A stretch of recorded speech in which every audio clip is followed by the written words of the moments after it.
প্রায় 3 মাস ধরে চাকরির পেছনে ঘুরছি, কিন্তু কোথাও চাকরি পেলাম না। আর পাবোই বা কী করে? আর আমার তো কোনো মামা খালু নেই। আর এত টাকা ঘুষ দিয়ে তো আমি আর চাকরিতে দিতে পারবো না। আমার বাবা মার এত সামর্থ্য নেই। মন খারাপ করে বসেছিলাম নদীর তীরে। সেই সময় দেখি আয়েশা আমার দিকে ছুটে আসছে।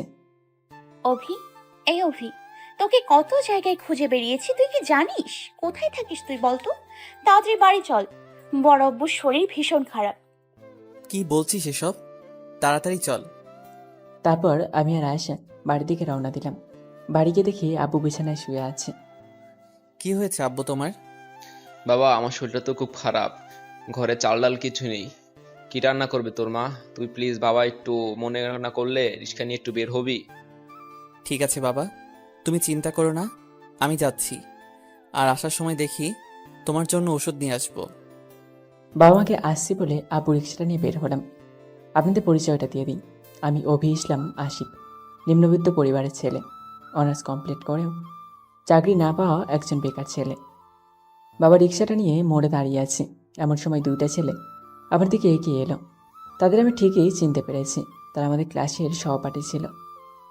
এই যে মামা, চৌরাহাস যাবা? দোস্ত দেখ, এই ছোট লোক ছেলেটা না যে আমাদের সাথে পড়তো? এবার সাকিব আমার দিকে একটু ভালো করে লক্ষ্য করলো। এবার হয়তো চিনতে পেরেছে। হ্যাঁ, এই তো সেই ছোট লোক। কি রে, এত দূর পর্যন্ত পড়াশোনা করে শেষ অব্দি রিক্সা চালানো শুরু করলি? এজন্যই বলি গরিবদের বেশি দূর পর্যন্ত পড়াশোনা করতে নেই। এতদিন তোর বাবা তোর উপরে যতগুলো টাকা খরচ করেছে সবগুলোই বৃথা গেল। আমি মুচকি হাসি দিয়ে তাদের প্রশ্নের জবাবে বললাম, ভাইয়া, বর্তমান যুগের অবস্থা কি জানেন? জানেন না, আর জানবেই বা কি করে? আমাদের মতো তো আর রোদে পুড়ে মাসের পর মাস ধৈর্য ধরে চাকরি খুঁজতে হয় না। আপনাদের টাকা আছে, আপনাদের লোক আছে। এখন যদি বলেন তো এক্ষুনি আপনার চাকরি কনফার্ম কেন জানেন? বর্তমান সময়ে মানুষ যোগ্যতা খুব কমই দেখে, এখন শুধু দেখে টাকা। যার কারণে আমি হয়তো হেরে গেছি। তা ভালোই বলতে শিখেছিস দেখছি। দেখেছিস আমাদের টাকার পাওয়ার, যখন খুশি যা খুশি তাই করতে পারে। কিন্তু তোরা পারিস না, কারণ তোদের কাছে টাকা পয়সা নাই। এই কথাটি বলেই সাকিব আর ইমন অট্টহাসিতে মেতে উঠল। আমি শুধু তাদের এই কথাটাই মনে মনে বললাম, এত অহংকার করে লাভ নেই। নিশ্চয়ই অহংকারের পতনের মূল। তারপর সাকিব আর ইমনকে চৌরাহাস নামিয়ে দিয়ে আবার আরেকটি ভাড়া নিয়ে আরেকটি গন্তব্যস্থলে গেলাম। এভাবে দিনটা চলে গেল। প্রায় 500 টাকার মতো হয়েছে। তার বেশি আর পারলাম না। যাই হোক, সেই টাকাগুলো দিয়ে বাবার জন্য কিছু ঔষধ এবং কিছু মোটা চাল ডাল নিয়ে গেলাম। আমাদের মতো নিম্নবিত্ত মানুষদের জন্য মোটা চালই অনেক। আমাদের তো চিকন চাল কেনার সাধ্য নেই। বাবা, তোর কষ্ট হচ্ছে অনেক। কি বলছো বাবা? আমার কোনো সমস্যা হয়নি, বিশ্বাস করো। রিক্সা চালিয়ে যে তোমাদের মুখের হাসিটা দেখতে পারছি, এটাই বা কম কিসের বলো? তারপর চাল ডালগুলো মাকে দিলে মা রান্না বসায়। আমি একটু বিশ্রাম নিতেছিলাম, সে সময় আবার আয়েশা এলো আমার কাছে। তোকে কখন থেকে দেখছি, তুই তোর হাতটা কেমন জানি লুকোচ্ছিস। তোর হাতটা আমাকে দেখা। কেন? আমার হাত তোকে দেখাবো কেন? কিছু হয়নি তো আমার হাতের। না, আমাকে মিথ্যে বলবি না, তোর হাতে তো কিছু একটা হয়েছে, আমাকে দেখা। তারপর আয়েশা জোর করে আমার হাতটার দিকে তাকিয়ে চোখের পানি ছেড়ে দেয়। আমার হাতের তালুতে ফোসকা পড়ে গেছে। আর পড়বি বা না কেন, আমার তো রিক্সা চালানোর অভ্যাস নেই। তোর হাতের এই অবস্থা আর তুই আমাকে কিছু বলিসনি? আমাকে কষ্ট দিতে তোর খুব ভালো লাগে, তাই না? কি বলছিস এসব? তোকে কষ্ট দিতে আমার আবার ভালো লাগবে কেন? আমার এমনি ইচ্ছে হয়নি, তাই হাতটা তোকে দেখাইনি। আচ্ছা হয়েছে, বস, আমি দেখি কোনো জায়গায় মলম পাই নাকি। তাহলে হাতে লাগিয়ে দিচ্ছি, ব্যথাটা কিছুটা কমবে। আমি আয়েশাকে যতই দেখি তত অবাক হয়ে যাই। সে আমাকে এতটা পরিমাণ ভালোবাসে যা তা বলে বোঝাতে পারবো না। খুব যত্ন নেয় আমার। হ, আয়েশা পরিচয় তো আপনাকে দেওয়া হলো না। আয়েশা হলো আমার ছোট চাচার মেয়ে। ও যখন খুব ছোট, সে সময় তার বাবা মা একটি ট্রাক চাপায় মারা যায়। তারপর থেকেই সে আমাদের কাছে বড় হতে থাকে। কিছুক্ষণ পরে কোথা থেকে আয়েশা যেন মলম জোগাড় করে এনে আমার হাতে লাগিয়ে দেয়। আমার ব্যথাটা তারপর আস্তে আস্তে কিছুটা কমে যায়। আস্তে আস্তে দিন যেতে লাগে, কিন্তু কোথাও চাকরি পেলাম না। আর চাকরি পাওয়ার আশাও ছেড়ে দিয়েছি। কেননা এখন টাকা ও মামা খালু না থাকলে চাকরি পাওয়া যায় না। বাবার সাথে আমিও রিক্সা নিয়ে পরিবারের হাল ধরা শুরু করেছি। কিছু তো একটা করতে হবে, নইলে তো আমরা কিছুতেই চলতে পারবো না। কলেজে আমার একটা বন্ধু বান্ধবী ছিল না, কিন্তু কেন ছিল না তা জানবেন? তার কারণ হলো আমি গরিব বলে। আমি তো আর সবার মতো নতুন পোশাক আশাক পরে পরিপাটি হয়ে কলেজে যেতে পারতাম না। আমার যা জুটতো তাই পরে কলেজে আসতাম। তার জন্য সবাই আমার থেকে দূরে থাকতো। সবাই আমাকে ছোট লোক, খ্যাত বলে অপমান করতো। কিন্তু এসব আমি কখনোই মাথায় নিইনি, কারণ আমি গরিব। আমাকে সব কথা শুনতে হবে তাদের কাছ থেকে। তাই বলে কি আমি মন খারাপ করে বসে থাকবো? যে করে হোক আমার স্বপ্নটা পূরণ করতেই হবে। আমার স্বপ্ন ছিল আমি অনেক বড় কিছু হব, কিন্তু বর্তমান দেশের যা অবস্থা, কোনো জায়গায় টিকতে পারিনি। সব কিছু ঠিক থাকলেও শুধু একটা জায়গায় এসে থেমে গেছি, সেটা হলো টাকা। নিজের স্বপ্নকে বিসর্জন দিয়ে চেয়েছিলাম শিল্প কারখানায় যোগ দেব, কিন্তু সেখানেও একই নিয়ম, সেটা হলো টাকা। তাই আর চাকরি হলো না। যখন আমার সাথে আমার ক্লাসের সহপাঠীদের দেখা হয় তখনই আমাকে অপমান করে। আমাকে সবসময় বলে রিক্সা চালক, ছোট লোক। এত পড়াশোনা করে শেষমেশ রিক্সা চালকই হলি, আরও নানা কিছু। তবে সেই সব কিছু আমলে নিয়ে আমার আর তো বসে থাকা চলবে না, আমাকে তো চলতে হবে। তাদের কথা সবসময় এক টুকরো মুচকি হাসির মাধ্যমে উড়িয়ে দিয়েছি। একদিন রিক্সা নিয়ে বাড়ি ফিরছিলাম, অনেক রাত হয়ে গেছে। আজকে হয়তো বাবা মা আর আয়েশা অনেক চিন্তা করছে আমি কেন এখনো বাড়িতে পৌঁছালাম না। আসলে একজনকে নিয়ে গেছিলাম অনেক দূর, তাই সেখান থেকে ফিরে আসতে রাত হয়ে গেল। বাড়ি ফেরার সময় আমার চোখের সামনে যা ঘটলো তা দেখার জন্য আমি মোটেই প্রস্তুত ছিলাম না।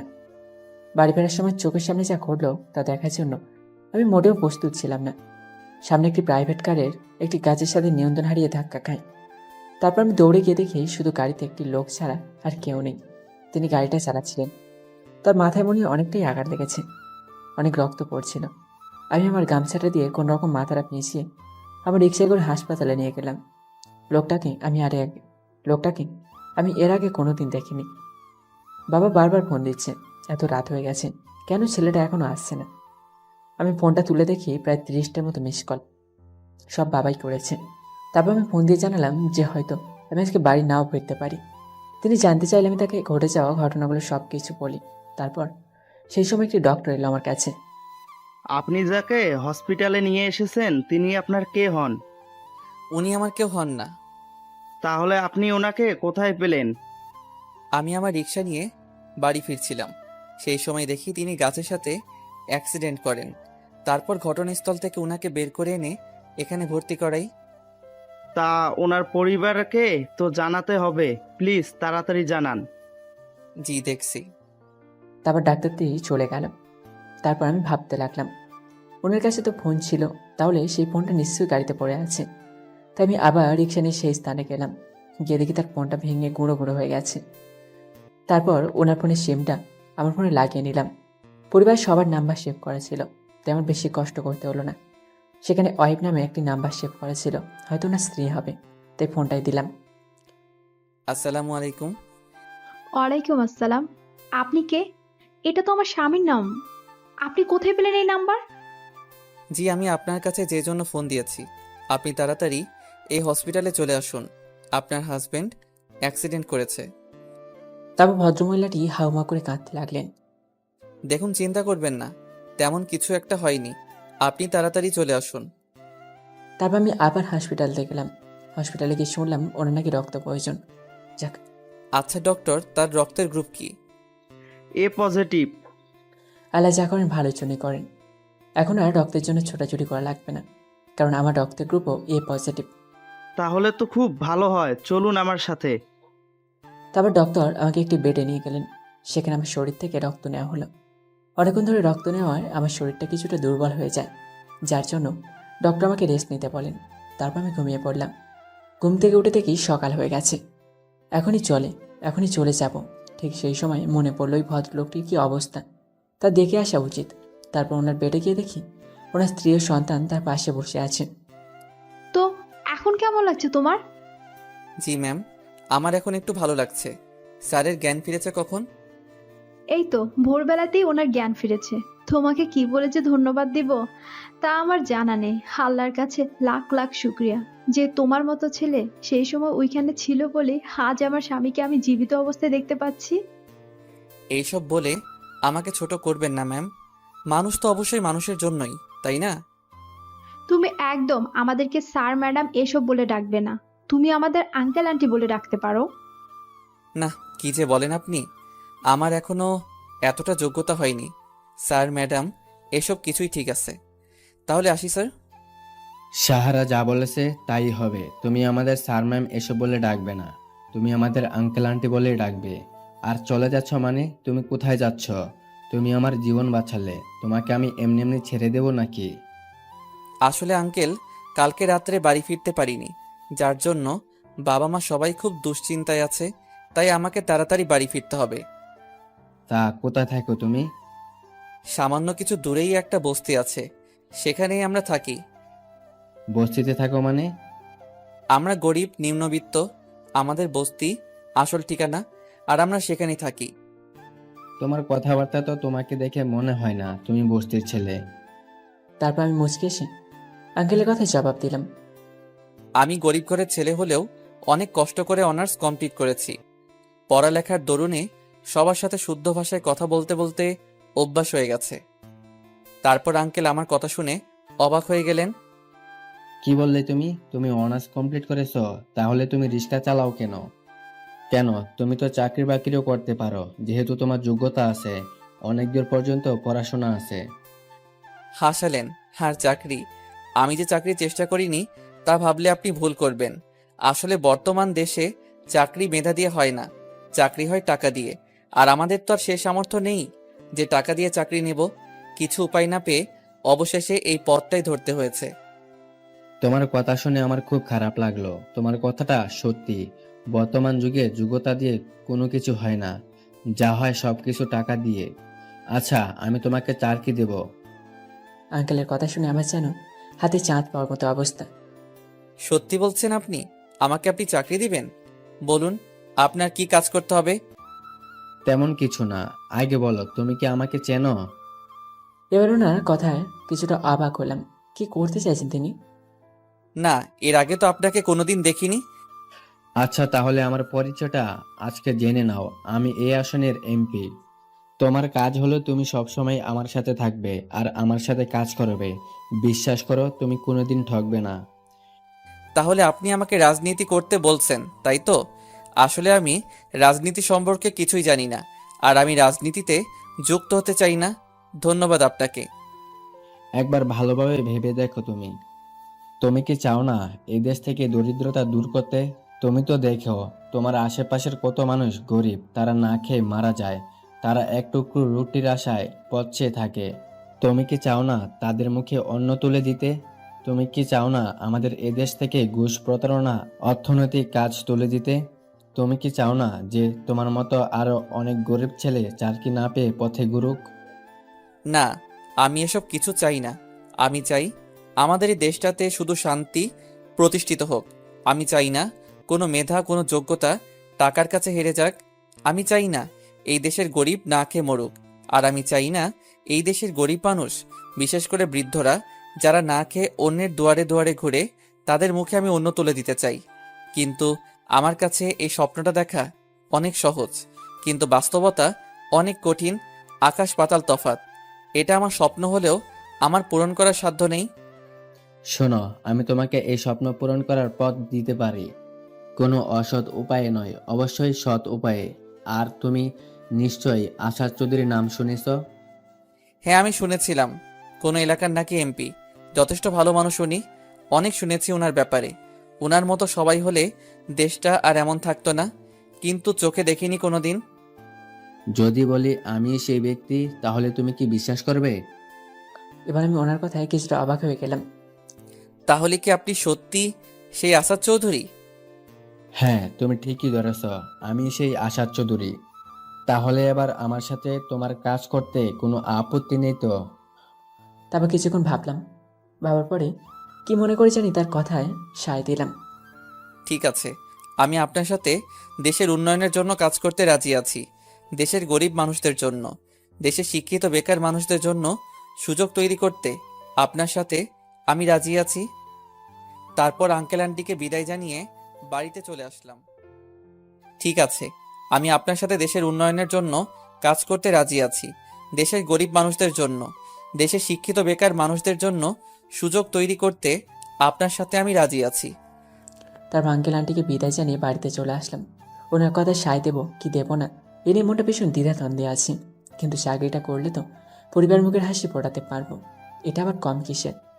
বাড়িতে গিয়ে সবাইকে জানালাম এই বিষয়টা নিয়ে। বাবা অনেক খুশি, কেননা বাবা আসাদ চৌধুরী সম্পর্কে ভালোভাবে জানেন। তিনিও জানেন যে আসাদ চৌধুরী যথেষ্ট ভালো মানুষ। তার সাথে কাজ করা নিয়ে বাবার কোনো দ্বিধা নেই। কিন্তু মা কিছুতেই আমাকে ওনার সাথে কাজ করতেই দিতে চায় না। রাজনীতি বলে কথা, নানা সংশয় সৃষ্টি হয়েছে তার মনে। তবে পরিবারের কথা চিন্তা করে তিনিও রাজি হয়ে গেলেন। পরদিন পরিষ্কার পরিবারী হয়ে আসাদ চৌধুরীর দেওয়ার ঠিকানায় কি বিশাল বাড়ি। ওনার এই বাড়িতে কি তারাই থাকেন? সত্যি ভাবা যায়। কি চাই এখানে? আসাদ চৌধুরীর সাথে দেখা করতে এসেছে, তিনি আমাকে আসতে বলেছিলেন। অনুমতিপত্র আছে আপনার কাছে? না, সেটা তো। তাহলে তো আমি আপনাকে স্যারের সাথে দেখা করতে দিতে পারি না। আসাদ চৌধুরীর সাথে দেখা করতে এসেছি, তিনি আমাকে আসতে বলেছিলেন।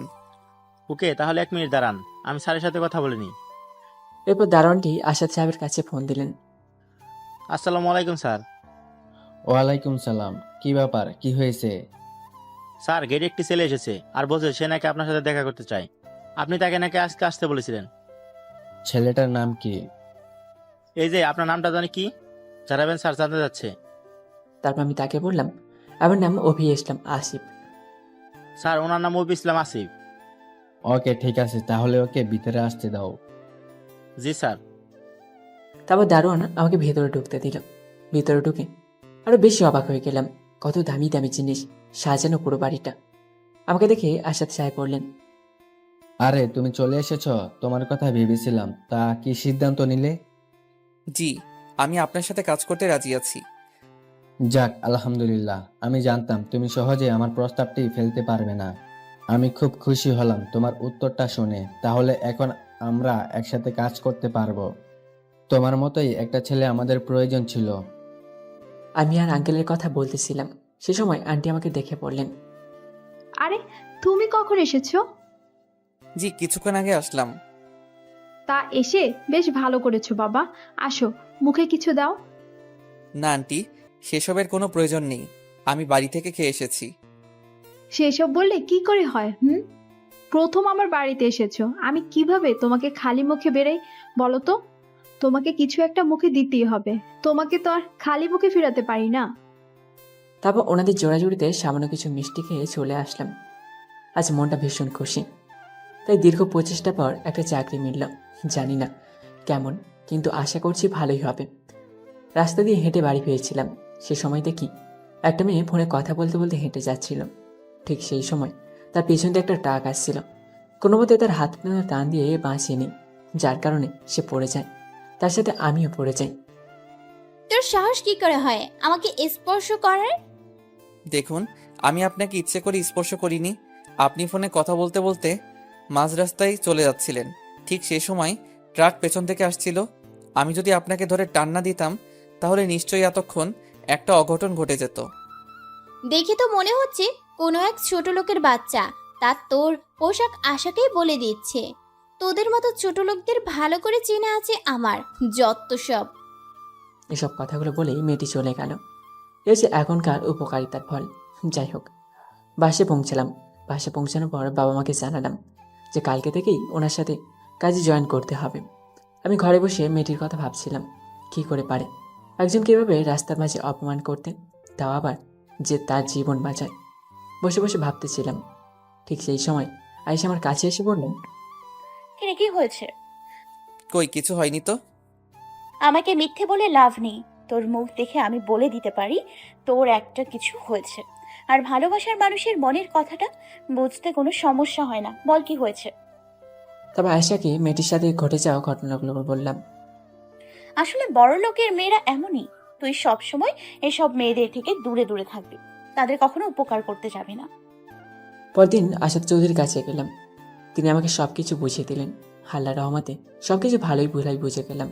এখন শুধু কাজ করার পালা। তিনি যেখানেই যান আমি তার সাথে যাই।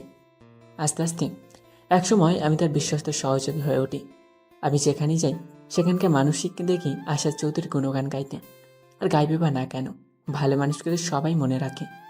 তিনি সবসময় গরিব মানুষদের সাহায্য করেছে এবং আঙ্কেল চায় আমিও সেটাই করি। আমি অবশ্য এটাই চাই যে গরিব মানুষদের উপকার করতে। একদিন আমি এবং আমাদের কিছু সহকর্মী মিলে একটি কাজ করে পেয়েছিলাম। সেই সময় দেখি সামনে অনেকগুলো মানুষ জড়ো হয়ে আছে। সাফি, তোমরা গাড়ি নিয়ে চলে যাও, আমি একটু পরে আসছি।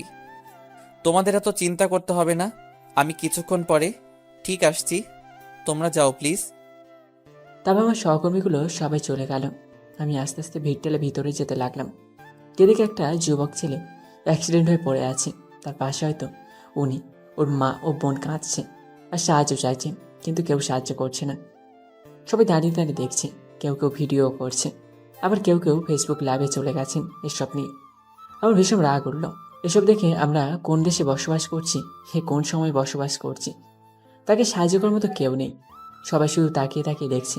না, এদের বলে সময় নষ্ট করে লাভ হবে না, আমাকে কিছু একটা করতে হবে। আমি ছেলেটিকে কোলে তুলে নিয়ে একটি সিএনজি রাখলাম, তারপর হাসপাতালে নিয়ে গেলাম।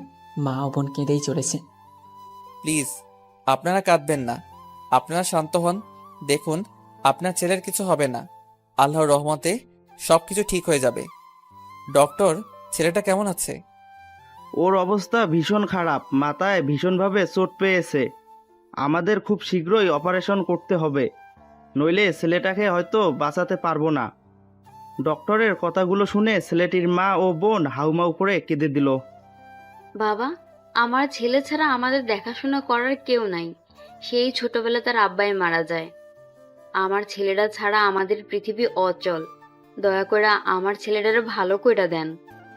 তা তো বুঝলাম, কিন্তু অপারেশন করাটা তো অনেক টাকার ব্যাপার। বাবা, আমি আপনার পা ধরতাছি, আপনি যে কইরেই হোক আমার ছেলেটারে ভালো কইরা দেন। দরকার হইলে সারা জীবন আমি আপনার বাড়িতে কাজের লোক হয়ে থাকবো। দেখুন আন্টি, হসপিটালটা তো আমার না যে সব কিছু আমার কথায় চলবে। তাদেরও তো একটা নিয়ম আছে। যদি আমার কিছু করার থাকতো তাহলে অবশ্যই করতাম। ডক্টর সাহেব, আপনি কোনো চিন্তা করবেন না, টাকার ব্যবস্থা আমি করব।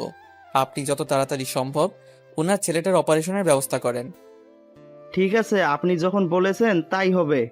আমি তাহলে অপারেশনের জন্য সব কিছু রেডি করছি। তারপর ডক্টর চলে গেলেন। বাবা, তোমার আমি কি বলে যে ধন্যবাদ দিমু তা আমার জানা নাই। তবে দোয়া করি আল্লাহ যেন সবসময় তোমারে, তোমার পরিবারের সবাইরে সব বিপদ আপদ থাইকা রক্ষা করেন। তোমরা সারা জীবন সুখী হও। তুমি যেন সব সময় এমন কইরা গরিবদের পাশে দাঁড়াইতে পারো। ধন্যবাদ আপনাকে, আশা করি আল্লাহ আপনার কথাগুলো যেন রাখে। তারপর তাদেরকে আমি সেখানে রেখে চলে আসলাম আঙ্কেলের কাছে। আঙ্কেল, আপনার সাথে কিছু কথা ছিল। হ্যাঁ বলো, কি বলবে? আঙ্কেল, আমার এই মুহূর্তে কিছু টাকা খুবই প্রয়োজন, যদি দিতেন তো খুব খুশি হতাম। হ্যাঁ, তা নিতেই পারো, কিন্তু কি করবে সেটা কি জানতে পারি? আসলে আঙ্কেল, আসার সময় দেখলাম একটা গরিব ছেলে অ্যাক্সিডেন্ট করেছে, তাকে হসপিটালে নিয়ে গিয়েছিলাম, কিন্তু সেখানে ডক্টর বলল তারা নাকি মাথায় ভীষণভাবে আঘাত পেয়েছে, যার জন্য অপারেশন করা প্রয়োজন। কিন্তু তার পরিবার অনেক গরিব, তারা কিছুতেই অপারেশনের টাকা জোগাড় করতে পারবে না। তাই আমি ডক্টরকে বলে এসেছি আপনি অপারেশন করুন, আমি টাকার ব্যবস্থা করছি। কিন্তু আমার কাছে তো বর্তমানে টাকা নেই, আপনি যদি কিছু দিতেন, আস্তে আস্তে না হয় পরে বেতন থেকে কেটে নিতেন। আরে পাগল ছেলের কথা শোনো, তোমাকে আমি টাকা দেব, সেটা আবার বেতন থেকে কাটার কি আছে? কত টাকা লাগবে বলো, আমি ম্যানেজারকে বলছি দিয়ে দিতে।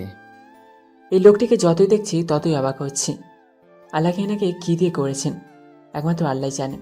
সত্যি বর্তমান যুগে এমন মানুষ পাওয়া সত্যি বিরল। আঙ্কেল, প্রায় 50,000 টাকার মতো লাগবে। তারপর আঙ্কেল সব কিছু ম্যানেজারকে বলে দিলেন। ম্যানেজার আমার হাতে 50,000 টাকা তুলে দিল। আমি সময় নষ্ট না করে তাতেই চলে গেলাম হাসপাতালে। খালাম্মা, আপনি চিন্তা করবেন না, আমি টাকার ব্যবস্থা করে ফেলেছি। ডক্টর কি কিছু বলেছে? না বাবা, ডাক্তার বাবুরা অপারেশন করতেছে, এখনো বাহির হয় নাই। ঠিক আছে, আপনারা এখানে থাকুন, আমি টাকাগুলো চেম্বারে দিয়ে আসি। তারপর সব কিছু হিসাব নিকাশ করে সব ধরনের নিয়মকানুন মেনে চলে আসলাম। কিছুক্ষণ পরে অপারেশন থিয়েটার থেকে ডক্টর বের হলেন। ওনার অপারেশন হয়ে গেছে, এখন শুধু জ্ঞান ফেরার অপেক্ষায়, তারপর সব কিছু জানা যাবে। বাবা, আমরা কি আমার ছেলের কাছে যাইতে পারি? জি যেতে পারেন, তবে কোনো কথা বলা চলবে না, তার সামনে চুপচাপ থাকতে হবে। তারপর ছেলেটিকে অপারেশন থিয়েটারে থেকে বেডে নিয়ে যাওয়া হয়। সেখানে তাকে রেস্ট নিতে দেওয়া হয়। অনেক রাত হয়ে গেছে, বাড়ি যেতে হবে, নইলে আবারও বাবা মা দুশ্চিন্তা করবে। কিন্তু এদের তো এভাবে রেখে চলে যেতে পারি না। সকাল থেকে তো মনে হয় কিছুই খাইনি। ইস, কতটা বোকা আমি। ওনারা না খেয়ে আছেন, সেই বিষয়ে আমি কিছুই ভাবিনি। আর দেরি না করে বাইরে থেকে কিছু ফলমূল আর খাবার নিয়ে এলাম। খালাম্মা, আপনারা তো সকাল থেকে কিছু খাননি। এই নিন, আপনাদের জন্য খাবার নিয়ে এসেছি, আপনারা খেয়ে নিন। বাবা, তুমি আমাদের জন্য এত কিছু করলা, তার জন্য আমি অনেক ঋণী তোমার কাছে। কিন্তু আবার এই খাবারগুলা কেন আনতে গেলা?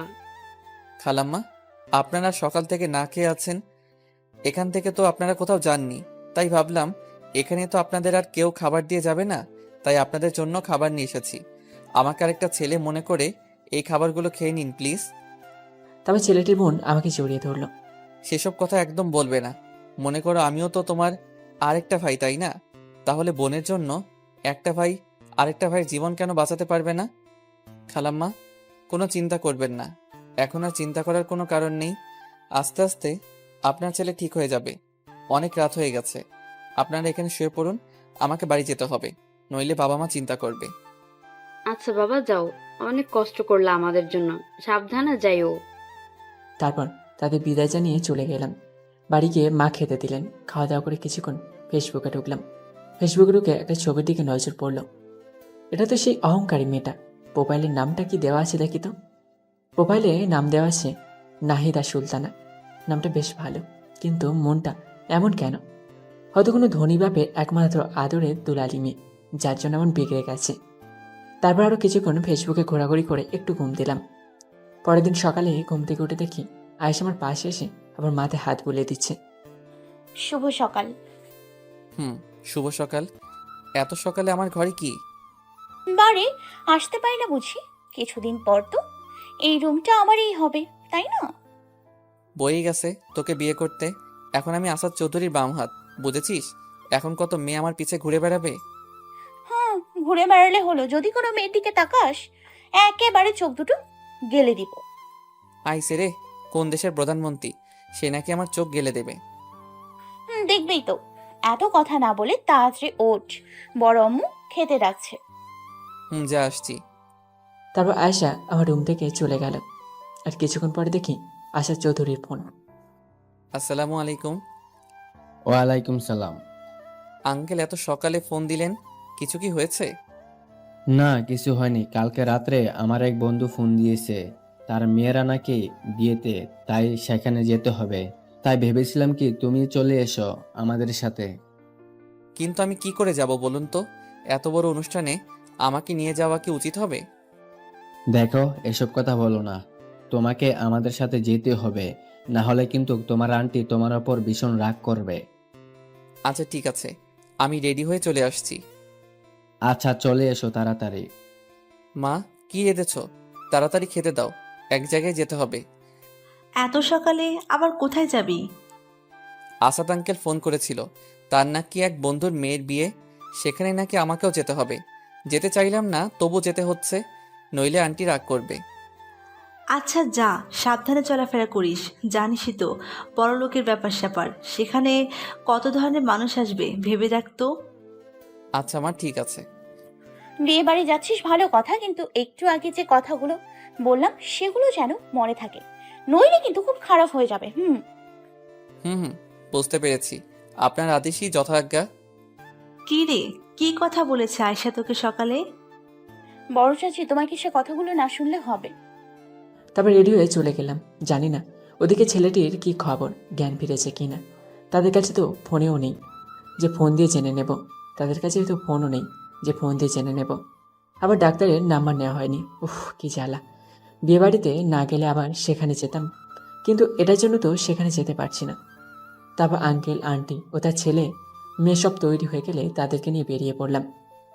তুমি তো কালকে বললে একটি ছেলেকে নাকি হসপিটালে ভর্তি করেছ, তা সেটা তো নিশ্চয়ই এই পথ দিয়ে যেতে হয়, তাই না? জি। তাহলে চলো, যাবার সময় না হয় তাদের সাথে একবার দেখা করেই যাই, কি অবস্থা ছেলেটার। সত্যি কি আপনি যাবেন? হ্যাঁ, অবশ্যই। কিন্তু এভাবে আপনার কি যাওয়া ঠিক হবে? আফটার অল আপনি এই জায়গার এমপি, কোনো সেফটি ছাড়া তো আপনাকে এভাবে নিয়ে যাওয়া ঠিক না। আমি হসপিটালে কোনো এমপির পরিচয়ে ঢুকবো না, আমি ঢুকবো একটি সাধারণ মানুষ হিসেবে। তুমি হসপিটালের সামনে নামবে। ঠিক আছে। তারপর আঙ্কেলের কথা মতো হসপিটালে নিয়ে গেলাম। আঙ্কেল গাড়ি থেকে নেমে হসপিটালে ঢুকতেই সবাই যেন তার সামনে জড়ো হয়ে গেল। কি ব্যাপার, তোমরা আমাকে দেখে দৌড়ে আসলে কেন নিজেদের কাজ ফেলে? না না, কোনো সমস্যা হয়নি, আমরা এখানে এসেছি একজনকে দেখতে। সবাই তখন অবাক হয়ে একে অপরের দিকে তাকাচ্ছে। কে সেই লোক যার জন্য এমপি সাহেব এখানে তাকে দেখে চলে এসেছেন? তার পরিচয় হলো একটি গরিব ছেলে, সে অ্যাক্সিডেন্ট করে হসপিটালে ভর্তি হয়েছে। এই যে একে দেখতে পাচ্ছেন, এই ছেলেটাই কালকে একটি ছেলেকে এই হসপিটালে ভর্তি করেছে এবং তাকে আমি দেখতে এসেছি। প্লিজ আপনারা এবার আপনাদের কাজে যান। তারপর আঙ্কেলের কথা মতো সবাই নিজেদের কাজে চলে গেল। আমি আঙ্কেল, আন্টি, নূপুর ও রনি, আঙ্কেলের ছেলের নাম ও মেয়ের নাম, রুমে ঢুকলাম। আমাকে দেখে খালামা কিছুটা খুশি হন। তারপর আঙ্কেলকে দেখে অবাক হয়ে যান। স্বয়ং অত্র এলাকার এমপি এখানে এসেছে তার ছেলেকে দেখতে। জি স্যার, আল্লাহর রহমতে এখন খুব ভালো আছে। আমাকে দেখে খুব অবাক হয়েছো তাই না? তা তো একটু অবাক হয়েছি, কারণ আমাদের এমপি সাহেব যে আমার ছেলেটা দেখতে আইছে। আপনার ছেলের কখন জ্ঞান ফিরেছে খালাম্মা? এই তো ভোরের দিকে জ্ঞান ফিরে আইছে। তবে আঙ্কেল ডক্টরদের সব কিছু বলে দিলেন যেন হাসপাতালে সব রোগীদের ঠিকমতো চিকিৎসা করা হয়। তারপর ছেলেটি ও তাদের পরিবারের থেকে বিদায় জানিয়ে আমরা আবার রওনা হলাম বিয়ে বাড়িতে। গাড়ি থেকে নেমেই যেন অবাক হয়ে চেয়ে রইলাম।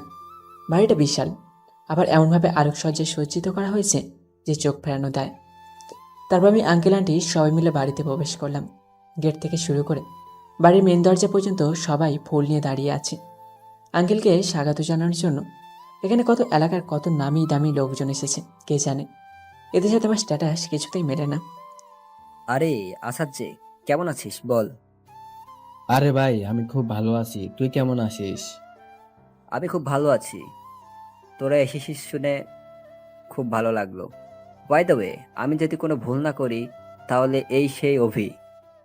হ্যাঁ, এই ছেলেটা অভি, বড্ড ভালো একটা ছেলে। গরিব ঘরের ছেলে, অনেক দূর পর্যন্ত পড়াশোনা করেছে কিন্তু চাকরি পাচ্ছিল না, তাই আমি তাকে দেখে আমার পছন্দ হয়ে যায়, তাই তাকে আমার সাথে যুক্ত করে নিলাম। ও রিয়েলি? তুমি তাহলে সেই দিন আমার বন্ধুর জীবন বাঁচিয়েছিলে। কি বলে যে তোমাকে ধন্যবাদ দেবো বুঝতে পারছি না। তোমার জন্য আজ আমার বন্ধুকে দেখতে পাচ্ছি। এসব বলে আমাকে লজ্জা দেবেন না। আর মানুষ তো মানুষের জন্যই, তাই না? যদি আমরা একে অপরের বিপদে না আসতে পারি তাহলে আমরা কিভাবে মনুষ্যত্বের মধ্যে পড়ি? বাহ, বেশ ভালো কথা বলতে পারো তো তুমি। ওই একটু একটু আর কি। অভি শোনো, আমি আর তোমার আন্টি মিলে ওই দিকটা গেলাম, তুমি এদিকে ঘোরাঘুরি করো, কেমন? জি আঙ্কেল, আপনারা নিশ্চিন্তে যান। তারপর আঙ্কেল আন্টি গল্প করতে করতে অন্যদিকে চলে গেলেন। আর নূপুর ও রনি, ওদের কথা কি বলবো, বাচ্চা ছেলে মেয়ে, তাই তারা অন্য বাচ্চাদের সাথে ছোটাছুটি করছে। বাড়ির ডান দিকে একটি খোলা আকাশের মতো কিছু দেখতে পেলাম। যাই ওদিকটাতে গিয়ে বসি। বাড়ির দিকে আসতে দেখলাম আমার সমবয়সী কিছু ছেলে মেয়ে এখানে গান বাজনা করছে। আমি সেখানে দাঁড়িয়ে কিছুক্ষণ তাদের দেখতে থাকলাম। ঠিক সেই সময় কি থেকে কি হয়ে গেল বুঝতে পারলাম না। ঠাস ঠাস, চোখে দেখতে পারিস না? কানা নাকি? দিলি তো আমার জামা জুতো নষ্ট করে। তখন সেই ছেলে মেয়েগুলো গান বাজনা বন্ধ করে আমাদের দিকে অবাক দৃষ্টিতে তাকিয়ে আছে। আমি তো ইচ্ছে করে কিছু করিনি। সরি, আসলে আমি ইচ্ছে করে কিছুই করিনি। পা পিছলে তাল সামলাতে না পেরে আপনার সাথে ধাক্কা লেগে যায়, যার কারণে এমন হলো। আমি সত্যি অনেক দুঃখিত। ছোট লোকের বাচ্চা, আমার জুতোয় কাদা লাগিয়ে বড় বড় কথা বলছিস? তাছাড়া তুই কে? তোকে তো এখানে ইনভাইট করা হয়নি, তুই এখানে ঢুকলি কি করে? তখন মেয়েটির বান্ধবীরা বলল, আরে জানিস না, তোর বাবা এ সময় কিছু ফকির মিসকিন গরিবদের সাহায্য করে, হয়তো তখন ঢুকে পড়েছে, বলেই সবাই হাসাহাসি করতে থাকলো।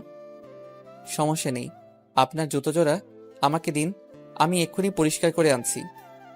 না, পরিষ্কার করে আনলে হবে না, তোকে এখানে পরিষ্কার করতে হবে, তাও আবার তোর শার্ট দিয়ে।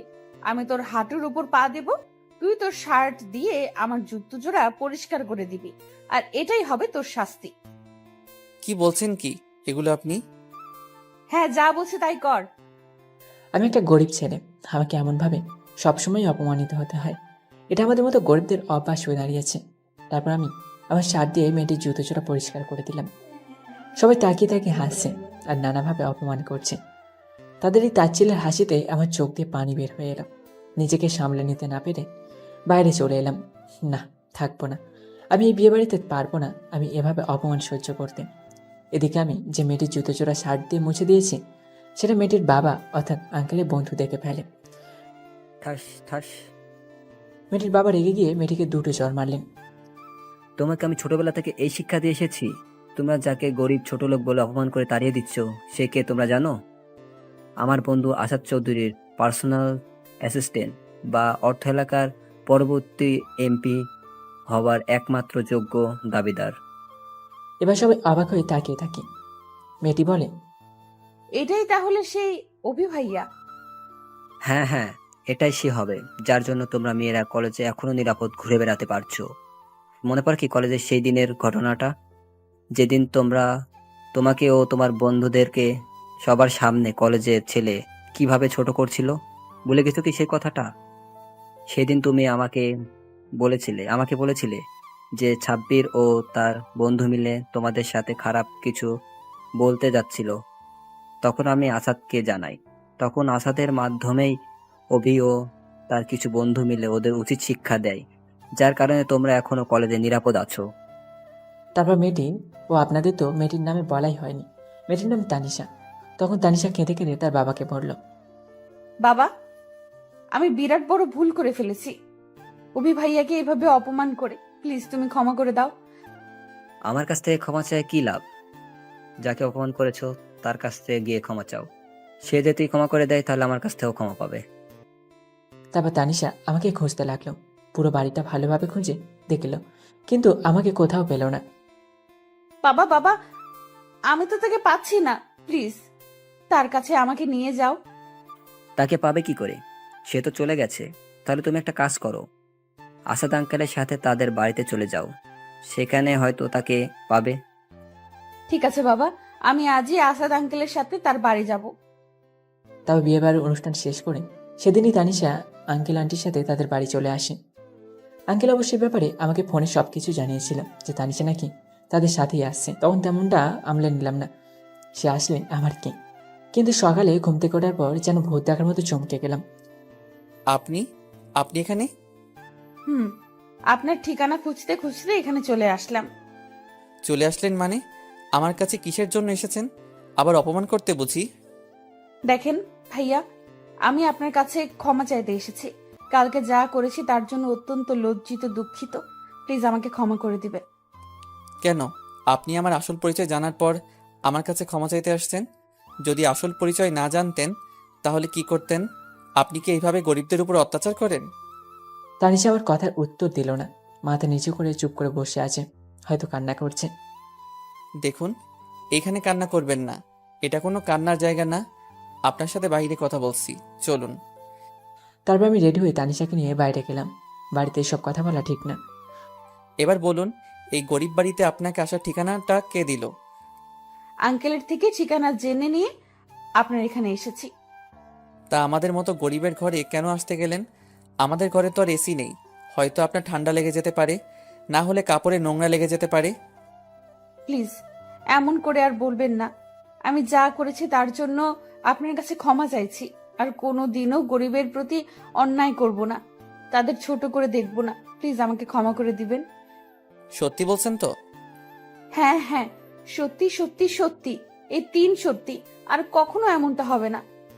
আচ্ছা ঠিক আছে, আমি আপনাকে ক্ষমা করে দিলাম। অনেক ধন্যবাদ। তারপর আমরা কেউ কারোর সাথে কথা বলছি না, চুপচাপ বসে আছি। আমাদের ভিতরে নীরবতা ছেয়ে গেছে। প্রায় কিছুক্ষণ এভাবে থাকার পর তানিশা বলল, আমরা কি একে অপরের বন্ধু হতে পারি? না মানে আপনি যদি চান তো। ওকে ঠিক আছে, কারোর বন্ধু হতে আমার কোনো আপত্তি নেই। আচ্ছা, আপনি কোন বর্ষে পড়েন যেন? যে এবার আমি অনার্স প্রথম বর্ষে উঠলাম। ও বেশ ভালো, তাহলে আমি আজকে উঠি, বাড়ি যেতে হবে। আপনিও বাড়ি যান।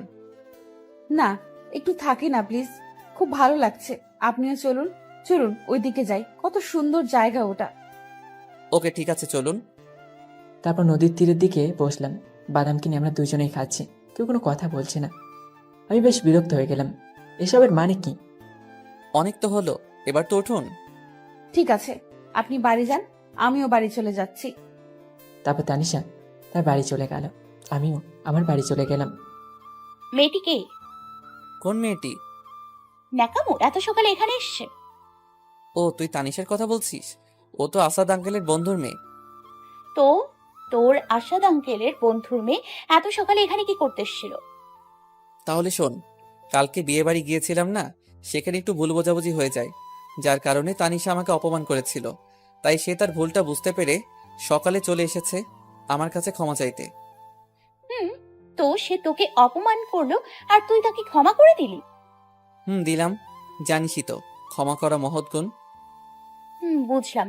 আর কোনোদিন যদি ওই মেয়ের সাথে তোকে দেখেছি, তো তোর একদিন কি আমার একদিন। কেন কেন? সেটা না হয় তুই সেই সময় বুঝতে পারবি। তারপর আয়েশা আমাকে সাবধান করে কাজে চলে গেল। আমি সেখানে দাঁড়িয়ে গেলাম। বাবারে, রাগী জানতাম, তবে এতটা রাগী সেটা জানতাম না। যাকে খাওয়া দাওয়া করে রেডি হয়ে আঙ্কেলের কাছে গেলাম। আরে অভিজি, কি খবর তোমার? এই তো আঙ্কেল, খুব ভালো। যাক, এসেছো যখন ঠিক সময় চলে এসেছো। আসো, বসো, আমাদের সাথে নাস্তা করো। না আন্টি, আমি আসার সময় নাস্তা করে এসেছি, এখন আর কিছু খেতে পারবো না। তা বললে হবে না, তোমাকে খেতেই হবে আমাদের সাথে। তারপর আন্টি জোড়াজুড়িতে সামান্য কিছু খেলাম। আঙ্কেল, তাহলে আজকে আমাদের কাজটা কি? আজকে আপনার কোনো কাজ টাজ নেই। যা কাজ আছে তারা শুধু আমার সাথে। আজকে আপনার কাজ হবে সারাদিন আমার সাথে ঘুরোঘুরি করা। কি বললেন আপনি? আমি আমার কাজ ফেলে আপনার সাথে ঘোরাঘুরি করব? অসম্ভব। আগে কাজ, তারপরে অন্য কিছু। আঙ্কেল প্লিজ বলুন না ওকে আজকে আমার সাথে ঘুরতে যেতে। অনেকেই তো কাজ করে, আজকে না হয় আমার সাথে ঘুরোঘুরি করুক। Please uncle, please please please. আচ্ছা ঠিক আছে অভি, আজকে তিশা মামনিকে নিয়ে তুমি সারাদিন ঘুরে বেড়াবে। আজ তোমার ছুটি। কিন্তু আঙ্কেল, কাজ পেলে কিভাবে আমি ওনার সাথে ঘুরবো? যা কাজ আছে সবাই মিলে সামলে নেবে, তুমি যাও। ইয়াক করার। আঙ্কেলের কথা মতো তানিশাকে নিয়ে ঘুরতে বের হলাম। আমি আর তানিশা একটা রিক্সায় চড়লাম। আরে আপনিও তো চেপে বসেছেন কেন? এদিকে সরে এসে বসুন, নইলে তো পড়ে যাবেন। না, ঠিক আছে। কিছু দূর যেতে রিক্সার চাকা একটি ভাঙা জায়গায় পড়ে তাল সামলাতে না পেরে পড়ে যায় অবস্থা। ঠিক সে সময় তানিশা আমার হাত ধরে টান মারে। কি বলেছিলাম আপনাকে? আপনি তো কোনো কথাই শোনেন না। দেখলেন তো কি হতে যাচ্ছিল, যত সব। আচ্ছা আচ্ছা, ঠিক আছে, রাগ করার কিছু নেই। আমি চেপে বসেছি, এবার খুশি? খুব খুশি। তারপর রিক্সা দিয়ে আমরা গড়াই নদীর তীরের দিকে চড়লাম। এখানে সকাল ও বিকেল বেশ মানুষের আনাগোনা দেখা যায়। খুব ভালো লাগে সেই সময়। কি মনোরম আবহাওয়া, মনটা যেন শান্ত করে তুলেছে। আমি আর তানিশা দুজনে পাশাপাশি হাঁটছি।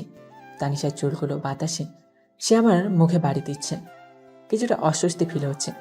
সেটা বুঝতে পেরে তানিশা তার চুলগুলো ঠিক করে একটু ফাঁকা হয়ে দাঁড়ালো। আচ্ছা একটা কথা বলবো। জি বলুন। আপনি কি কাউকে ভালোবাসেন? ভালোবাসি কিনা জানি না, কিন্তু একজনকে বেশ ভালো লাগে। আচ্ছা তাই নাকি? তা কে সে? একদিনে এত কিছু জেনে নিবেন? এখন আমাদের বন্ধুত্বের পথ চলা অনেকটা বাকি, আস্তে আস্তে না হয় জেনে নিন। আচ্ছা ঠিক আছে, এখন বলতে না চাইলে জোর করবো না। চলুন ওদিকটায় যাই, কেমন সুন্দর বাতাস বইছে। ঠিক আছে, চলুন। তারপর তানিশা দৌড়ে সেই জায়গায় চলে গেল। সে দুই হাত প্রসারিত করে যেন প্রকৃতির মনোরম আবহাওয়াটা নিজের মধ্যে ধরে নিচ্ছে। আসুন কয়েকটা ছবি তুলে ফেলি। ছবি তুলবো আমি? হ্যাঁ আপনি তুলবেন তো কি হয়েছে? না মানে, আমি ভালো ছবি তুলতে পারি না। আমার ছবি তোলা দেখলে আপনার রাগ উঠে যাবে। হোক খারাপ, তবুও ছবি তুলে দেন না প্লিজ। তার মানে আপনি আমার থেকে ছবি তুলে নিবেনই? হ্যাঁ। তারপর তানিশা ইচ্ছে মতো কয়েকটা স্টাইল দিল। আমি তার ছবি তুলে নিলাম। ইউ চিটার শয়তান, মিথ্যা কথা বলা হচ্ছিল। কি বলেছিলেন আপনি ছবি তুলতে পারেন না? তাহলে এগুলো কি বদমাইশ? এগুলোকে ছবি বলে? ইয়াক, থু। এই দেখুন, আমার ছবিটা কিন্তু অপমান করবেন না বলে দিলাম। আর ধন্যবাদ এত সুন্দর করে ছবি তুলে দেওয়ার জন্য। আসুন আরো কয়েকটা ছবি তুলবো। এবার আমি আর আপনি একসাথে থাকবো। এই না না, এবার কিন্তু বেশি বেশি হয়ে যাচ্ছে, প্লিজ। আমি যখন আপনার সাথে এসেছি তো আপনার সাথে ছবি তুলবো তুলবো তুলবো। ভাই রে ভাই, এটা মেয়ে না অন্য কিছু বোঝা বড় তার।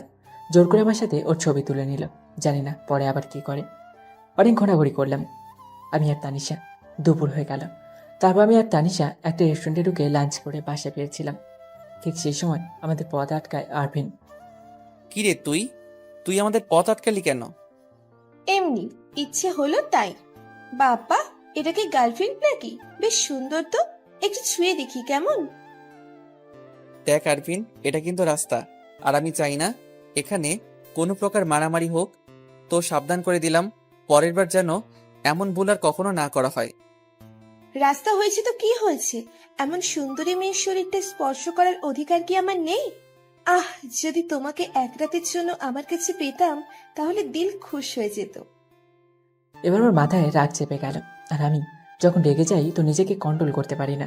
রাস্তার মাঝখানে ডিভাইডারের লোহার কিছু পড়েছিল, তারপর আমি সেটা দিয়ে তার হাতের কবজি গায়ে দিলাম বাড়ি দেওয়ার সাথে সাথে সে তার হাত নিয়ে কোঁকাচ্ছে। তারপর তার মাথা বরাবর একটা বাড়ি দিলাম। মাথায় বাড়িটা আসতেই ছিল, কিন্তু সেই জিনিসটাই লোহা হয়, তার মাথাটা ফেটে যায়। তারপর তার সাথে থাকা কয়েকজন ভয় পেয়ে যায়, কারণ তাদেরকে একদিন এমন অবস্থা করেছিলাম। শোন, তোরা তোদের বন্ধুকে সোজা হাসপাতালে নিয়ে গিয়ে ট্রিটমেন্ট করবি, আর জ্ঞান ফেরার পর বলবি কোনো সময় যেন কোনো মেয়েকে এইভাবে অসম্মান না করে। যদি আমার চোখে পড়ে বা আমার কানে খবর চাই, তাহলে আজকের কথাটা মনে রাখতে বলিস। আর হ্যাঁ, আমাদের শত্রুতাটা রাজনীতি নিয়ে, তো বাইরের কিছু নিয়ে যেন নেক্সট টাইম এমন কিছু করা না হয়। তো পরের বার ভালো হবে না বলে দিলাম। তারপর তারা আরপিনকে ধরে হসপিটালে নেয়, আর আমি আর তানিশা সেখান থেকে চলে আসলাম। আসার সময় বারবার তানিশা কেমন যেন করে আমার দিকে তাকাচ্ছিল। কি হয়েছে, এমন করে তাকাচ্ছেন কেন? শরীর খারাপ লাগছে? ডাক্তারের কাছে নিয়ে যাব? না মানে, আপনি যে ওই ছেলেটাকে এমন ভাবে মারলেন তা দেখে আমি চমকে গেছি। আপনার মতো ছেলেও এমন ভাবে কাউকে মারতে পারে তা জানা ছিল না। আচ্ছা, ছেলেটাকে আর আপনি ওনাকে চিনেনই বা কি করে? ছেলেটা হলো আমাদের পাশের এলাকার একজন এমপির ছেলে, সাবেক এমপি বলতে পারেন, কেননা আঙ্কেল ক্ষমতায় যাওয়ার আগে তার বাবাই এলাকার এমপি ছিলেন, কিন্তু তিনি কখনো এলাকার উন্নতি করেননি, যার জন্য পরবর্তী ইলেকশনে আঙ্কেল বিজয় লাভ করে তারপর তিনি এলাকার এমপি হয়ে যায়। তারপর থেকেই উনার আর ওনার ছেলের আঙ্কেলের প্রতি রাগ সৃষ্টি হয়, আর এই কারণেই ছেলেটির সাথে আমার মাঝে দ্বন্দ্ব সৃষ্টি হয়েছে, আর এভাবে তাকে আমি চিনি। বিশেষ দ্রষ্টব্য, গল্পতে যে মন্ত্রী প্রধানমন্ত্রীর নাম নেওয়া হবে তার সাথে বাস্তবের কোনো মিল নেই। এই নামগুলো শুধু গল্পের জন্য ব্যবহৃত। আমি আর তানিশা বাসায় গেলাম আঙ্কেলের ওখানে। গিয়ে দেখি রনি টিভি দেখছে।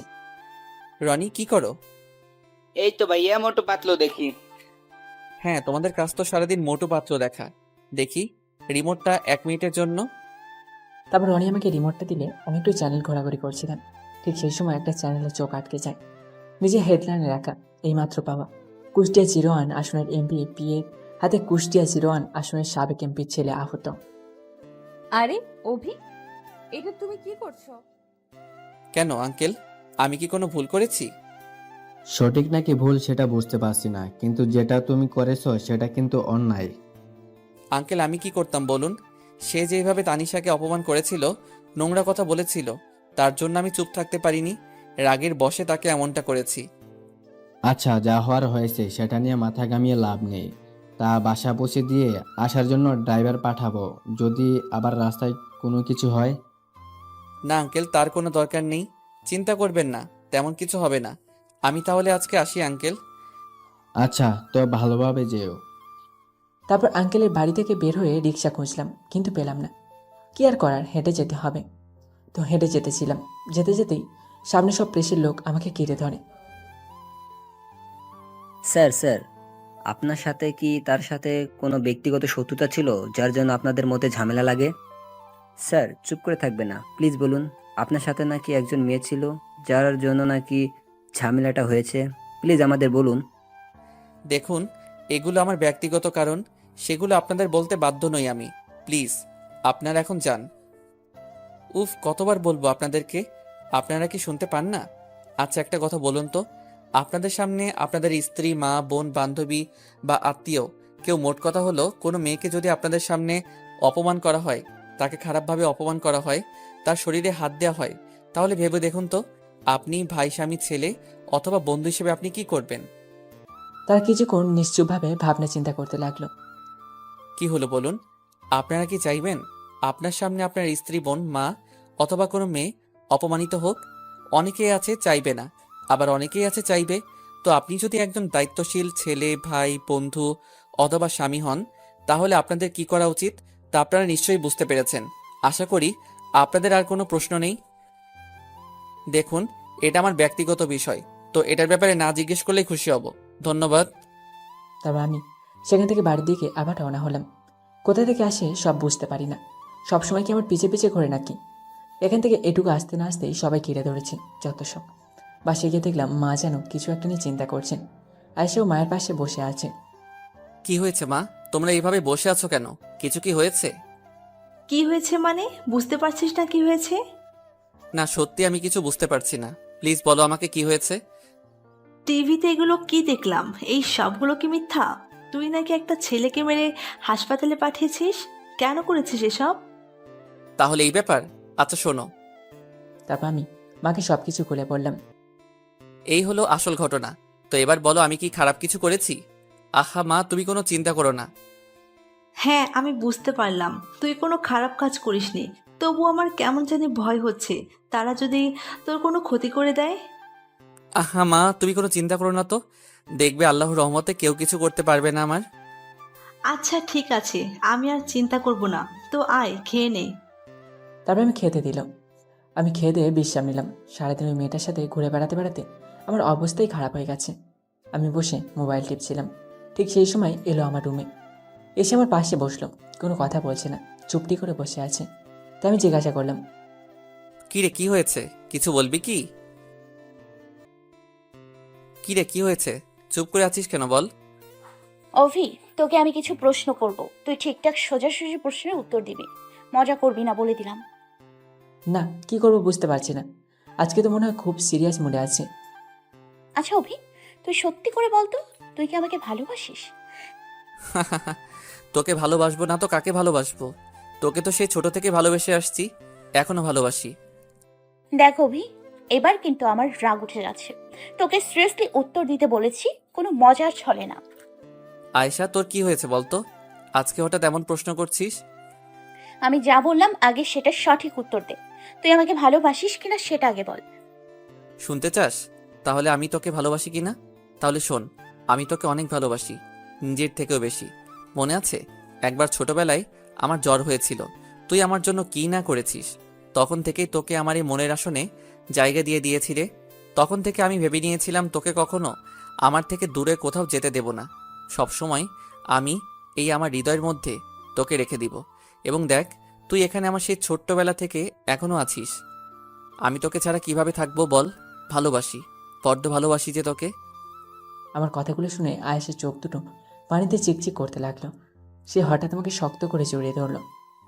তাহলে বল, তুই আর কখনো আমার থেকে দূরে থাকবি না, সবসময় আমাকে ভালোবাসবি। তুই ছোট থেকে যেমনটা আমাকে এখনো ভালোবাসিস।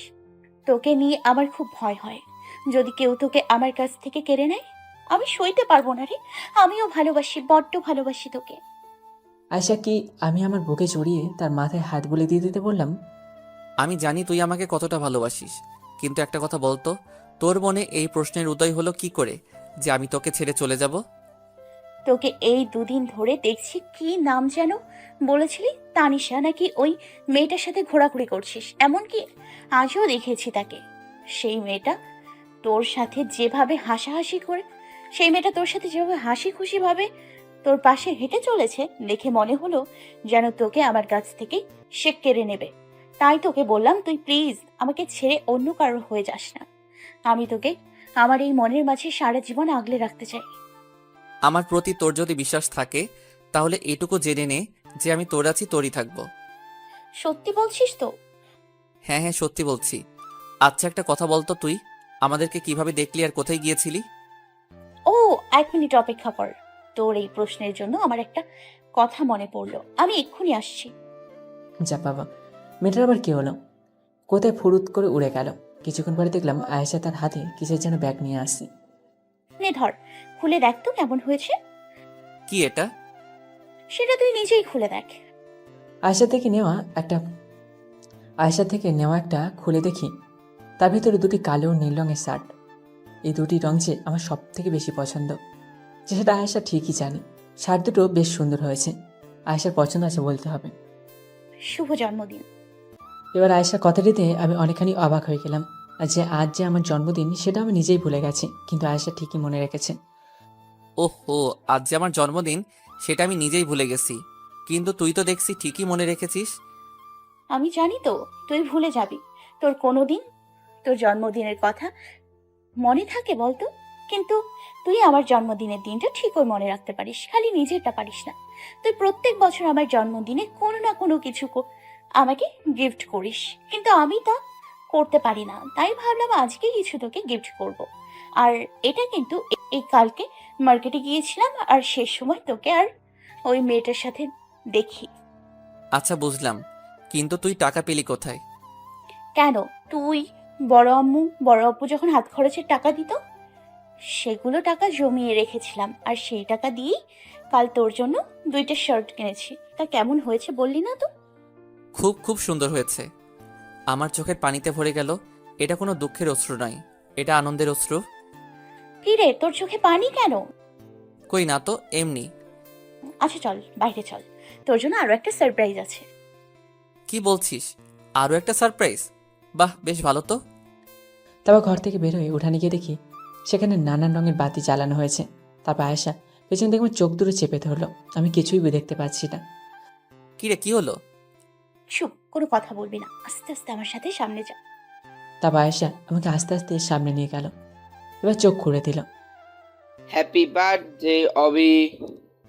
এখানে দেখছি আঙ্কেল, রনি, নুপুর ও তানিশের সবাই আছে, কিন্তু তারা কখন এলো? আঙ্কেল, আপনারা কখন এলেন? এইমাত্র এলাম, দেখলাম তুমি তোমার ঘরে ছিলে, তাই সেখানে যাইনি। আর এটা তো সারপ্রাইজ। আপনারা কিভাবে জানলেন যে আজকে আমার জন্মদিন? তোমার বাবা মা আমাকে ফোন দিয়ে বলেছে, আমি বললাম আপনারা আয়োজন করুন, আমি আসছি তোমাকে সারপ্রাইজ দেওয়ার জন্য। তোমাকে না জানিয়ে চলে এলাম। নাও নাও, এবার কেকটা কাটো। তারপর সবার কথা মতো কেকটা কাটলাম। তারপর সবাইকে নিচে হাতে খাইয়ে দিলাম। তারপর সবশেষে মা, আয়েশা ও আন্টি মিলে সব কিছু গোছাচ্ছিল। আজ যে আপনার জন্মদিন সেটা তো আমাকে বলেননি। আসলে আজকে যে আমার জন্মদিন সেটা আমি নিজেও উপলব্ধি করতে পারিনি। আমাকে প্রথম আয়েশা উইশ করে, তারপর আমি বুঝতে পারি আমার জন্মদিন। খুব ভালো, আশা করি আপনার সামনের দিনগুলো ভালো কাটুক। ধন্যবাদ আপনাকে। তারপর আঙ্কেল, আন্টি, তানিশা সবাই চলে গেলেন। রাতে খাওয়া দাওয়া করে ঘুমিয়ে গেলাম। সকালে ঘুম থেকে উঠে ফ্রেশ হয়ে নাস্তা করে আঙ্কেলের বাড়ি রওনা দিলাম। সামনে ইলেকশন, সেটা নিয়ে কিছু ভাবতে হবে। আঙ্কেল, সামনে তো ইলেকশন, সেটা নিয়ে কিছু ভাবলেন? হ্যাঁ, তাই একটু ভেবেছি। আমার তো বয়স হয়ে যাচ্ছে, তাই আমি চাচ্ছি যে এবার আর ইলেকশনে দাঁড়াবো না। কি বলছেন এগুলো? আপনি এখানকার এত উন্নতি করলেন, আপনার জন্য কত গরিব দুঃখী সাহায্য পেয়েছে। আপনি যদি এই জায়গাটা ছেড়ে দেন তাহলে কিভাবে হবে? পরবর্তীতে যে আসবে সে যদি এদের প্রতি অন্যায় করে, এলাকার মানুষদের প্রতি অন্যায় করে, তাছাড়া সবাই আপনাকে এত শ্রদ্ধা করে, সম্মান করে, তারা কিছুতেই চাইবে না আপনি আপনার জায়গাটা ছেড়ে দিন। দেখো অবি, আমার এই বিষয়টা মাথায় আছে, তাই আমি চাচ্ছি আমার দলে এমন একজনের কাছে দিতে যে যে গরিবদের কথা ভাবে, এলাকার কথা ভাবে, দেশের কথা ভাবে। আর এমন মানুষ আমি পেয়ে গেছি। তাই নাকি আঙ্কেল? তাহলে কে সে? কেন, তুমি? এসব কি বলছেন আপনি? আমি আপনার জায়গায় বসবো এটা অসম্ভব। আমি চাই না আমি আপনার জায়গাটা কেড়ে নেই বা আপনার জায়গায় আমি বসি। কে বলেছে যে তুমি আমার জায়গাটা কেড়ে নিচ্ছ? আমি চাচ্ছি তুমি সামনের ইলেকশনে আমার হয়ে দাঁড়াবে। আর আমার বিশ্বাস তুমি ঠিক জয়ী হবে। তোমাকে সবাই চেনে, তোমাকে সবাই শ্রদ্ধা করে। তুমি গরিব দুঃখীদের জন্য কি না করেছ, এলাকার জন্য কি করেছ। আশেপাশের কলেজ, স্কুল যেখানে সবসময় মেয়েদের উত্ত্যক্ত করা হয়তো, ইপটিজিং করা হয়তো, সেখানে সকল চিত্র তোমাকে দেখে সবাই ভোট দিবে। দেখে নিও। কিন্তু আঙ্কেল, আমি কি করে? আর কোনো কিন্তু নয়। তুমি কি চাও না এই এলাকার, এই সমাজের আশেপাশের যত এলাকা আছে, এমনকি পুরো দেশের চিত্রটা পাল্টে দিতে? এটা তোমার স্বপ্ন। তুমি তো সবসময় স্বপ্ন দেখেছো দেশের উন্নতি করতে, দেশের মানুষের জীবনযাত্রা মান উন্নতি করতে, গরিব দুঃখীর জন্য আর অত্যাচার সহ্য না করতে, বেকার শিক্ষিত ভাইদের জন্য চাকরির জন্য কষ্ট করতে না হয়। এমনকি তুমি দেশের সকল কিছু চিত্র পাল্টে দিতে চেয়েছো, যেখানে মেধা ছাড়া, যোগ্যতা ছাড়া, টাকার বিনিময়ে সবাই চাকরি পাচ্ছে না। তুমি তো কখনো এটা চাওনি। আমি জানি হয়তো তুমি একা পাল্টাতে পারবে না, কিন্তু চেষ্টা তো চালিয়ে যেতে হবে। সবাইকে এক করতে হবে। এক করে এই দেশটাকে সুনীল সমাজে পরিণত করতে হবে। তুমি তো এই সমাজের এই বড় হয়েছ, তুমি তো জানো গরিবের কষ্ট। প্লিজ না করো না। আচ্ছা আচ্ছা আঙ্কেল, ঠিক আছে, আমি সামনের ইলেকশনে দাঁড়াবো। আলহামদুলিল্লাহ, তোমার কথা শুনে খুশি হলাম। আমি তাহলে সবকিছু প্রস্তুতি নেই। ইলেকশন তো আর বেশি দিন নেই। ঠিক আছে, আপনি যা করবেন তাই হবে। মামা মামা, আমি নূপুর রনিকে নিয়ে একটু বাইরে গেলাম। পাশে থেকে একটা মেয়ের কণ্ঠ শুনে তাকিয়ে দেখি এই সেই মেয়েটি যাকে আমি একবার বাঁচিয়েছিলাম, যার বিনিময়ে সে আমাকে অপমান করেছিল সবার মাঝে। তার মেয়েটি আমার দিকে তাকিয়ে অবাক হয়ে গেল। কিরে তুই তুই এখানে কি করছিস? আফিফা, তুমি এঁকে চেনো কিভাবে? চিনি মানে? খুব ভালো করে চিনি, 1 নম্বরে বাজে ছেলে। দেখুন, আপনি কিন্তু আমাকে সেদিন অনেক অপমান করেছিলেন, মুখ বুজে শুনে নিয়েছিলাম। আমি কি আপনার কোনো ক্ষতি করেছিলাম? বরং আমি আপনার জীবন বাঁচিয়েছিলাম। তার বিনিময়ে আপনি কি করলেন? আমাকে অপমান করেছিলেন। বেশ করেছি, অপমান করেছি। তুই কেন আমার হাত ধরেছিলি? আমি কি আপনার ইচ্ছে করে হাত ধরেছিলাম? আপনাকে বাঁচাতেই তো আপনার হাতটা ধরেছিলাম। আচ্ছা আচ্ছা, আফিফা, অবি, তোমরা একটু শান্ত হও। আমাকে সবকিছু খুলে বলো, কি হয়েছে? আর তোমরা একে অপরকে চেনো নাকি, বা কি করে? আঙ্কেল, মনে আছে সেদিনের কথা, যেদিন আমি আপনার কাছে এসেছিলাম চাকরির জন্য? আপনি আমার চাকরিটা দিয়েছিলেন।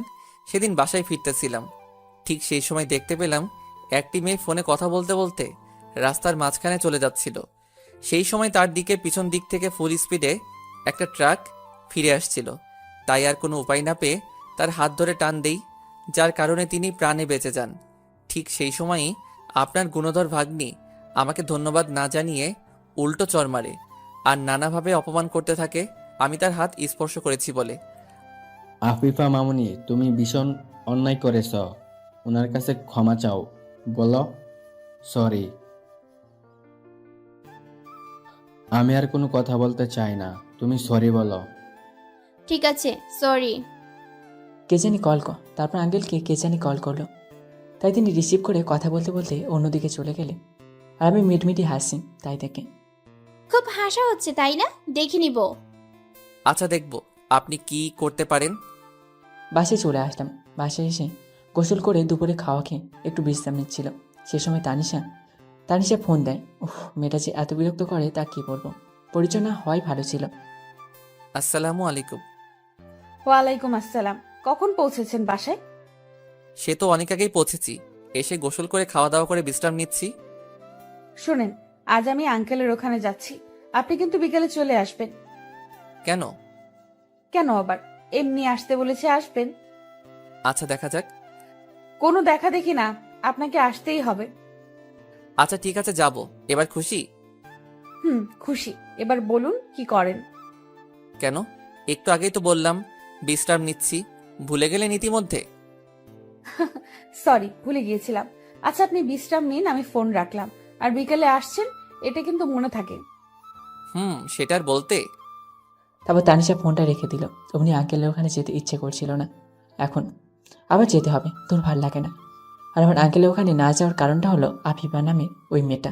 দেখলেই কেমন জানি গুন্ডি গুন্ডি ভাব। সামনে গেলে দেখে মনে হয় কাঁচা চেপিয়ে খাবে। কি আর করার, যেতে হবে, নাহলে ওদিকে তানিশা মরানি রাগ করবেন। বিকেলে দেখে আঙ্কেলের বাসায় গেলাম। গিয়ে দেখি তানিশা ও আফিফা একসাথে বসে গল্প করছে। আমাকে দেখে তানিশা বলল, আরে আপনি চলে এসেছেন, আপনার জন্য অপেক্ষা করতেছিলাম। তাই বুঝি? চলুন এবার কোথাও গিয়ে ঘুরে আসি। কি বলছেন এসব? এখন ঘুরতে যাব? হ্যাঁ, এখন গেলে কি হবে? চলুন না, প্লিজ প্লিজ প্লিজ। উফ, আপনি এত বাচ্চাদের মতো বায়না ধরেন কেন বলুন তো? তা না করলে যে আপনি আমার কথায় রাজি হন না। যাই হোক, চলুন প্লিজ প্লিজ প্লিজ। আচ্ছা, কি আর করার, চলুন। এই তানিশা, তোমরা কোথায় যাচ্ছ? এই বিকেল বেলায় এই এলাকাটা ঘুরে দেখতে যাব। যাবে নাকি আমাদের সাথে? তা গেলে মন্দ হয় না। তাহলে চলো। একটাকে নিয়েই পারি না, আর একটা কপালে ছুটল। তা আবার যে পথ মেজাজি। রাস্তায় আবার কি হয় ঠিক নেই, হাল্লা ভাঁচিয়ে নিও। জানো আপু, এখানকার পরিবেশটা না অনেক সুন্দর। সামনে একটা সুন্দর নদী আছে, চলো ওদিকে যাই, কিন্তু হাঁটতে হবে। ওকে, সমস্যা নেই, আমি হাঁটতে পারবো। বাব্বাহ, জমিদারি মেম সাহেব আবারও হাঁটতেও পারে দেখছি। এই এই, কি বললেন আপনি? মেয়েকে দেখছি তুমি থেকে আপনি বলা শিখে গেছে। যাক, ভালোই হলো। কই কিছু বলিনি তো। কি বললেন?